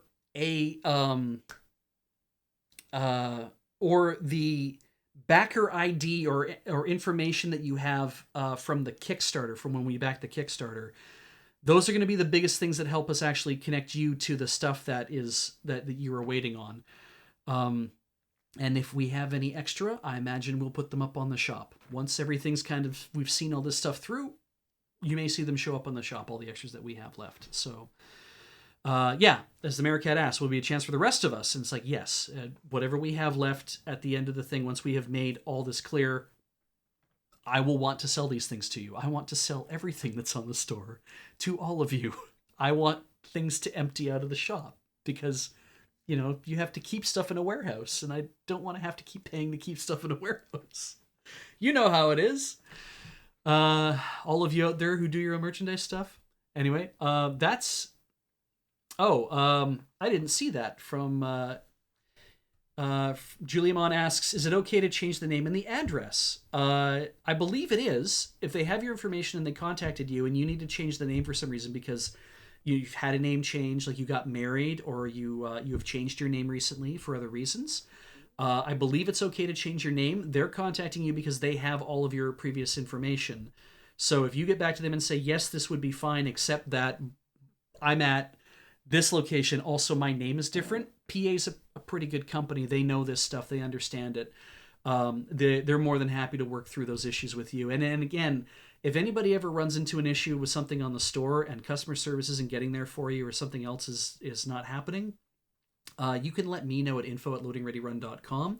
We have very rarely had things where there's been a miscommunication or something has gone wrong in such a terrible way that it's completely screwed things up for our customers, for our viewers, for our audience. And I want to do what I can to make things right. That doesn't mean we can always make stuff right, but we'll do what we can. What happens to merch that doesn't sell? I'm just going to answer a couple questions since I'm here.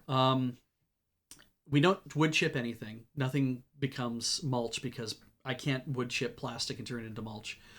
None of our stuff's really made from wood in the first place. Merch that doesn't get sold so far has been fire sales, or stuff that gets put onto. We'll bring that to a con and we'll dump the price on it either at a con or even just lower the price in the shop just because like we want to move through stuff like that. At no point I think have we ever had to completely. I think the We Play shirt, which everyone has heard of, the rejected We Play shirt. It's not because the shirt was rejected, but it was rejected We Play games. That's the only one where we've ever had enough left over from pre-orders that people actually didn't want. It wasn't pre-orders, pledges, I guess. We had enough left over from what we produced. Is probably the better way to say it because I don't know how all that worked out. That we had to do something with it, and we ended up with the box of however many were left, and those went on to somewhere else, and I have no idea if.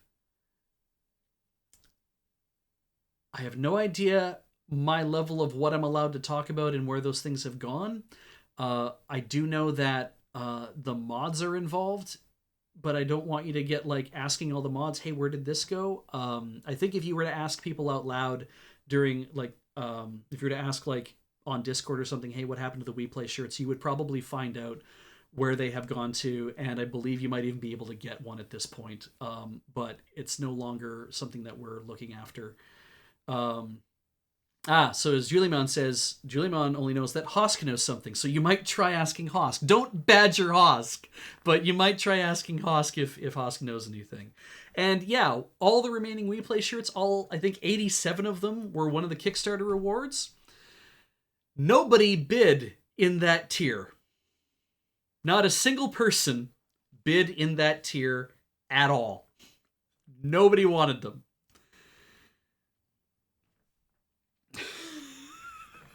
So they didn't even go with the Kickstarter. We had to get rid of them after that, and Hosk, I believe, is the one you can talk to.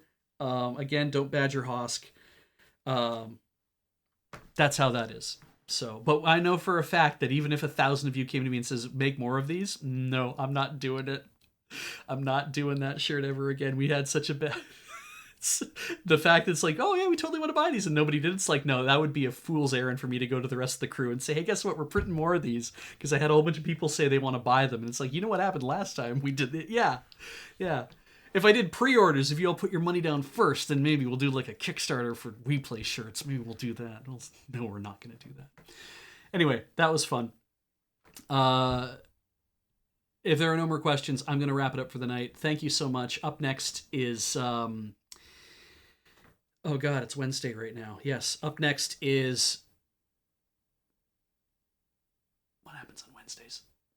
CTS. What happens before that? Anything? I think we're in the clear. Crossing the Streams, yeah, at 5. That's it. Crossing Streams tomorrow. It sounds like it's a Worms-based thing. Please enjoy the Worms on Crossing the Streams. And I'll see you guys on Thursday after Tinker Tailor, I think it is this week. So I will be, after Tinker Tailor, doing more of this. I believe we're going to start with the Grain Quest. So have a lovely night. Take care.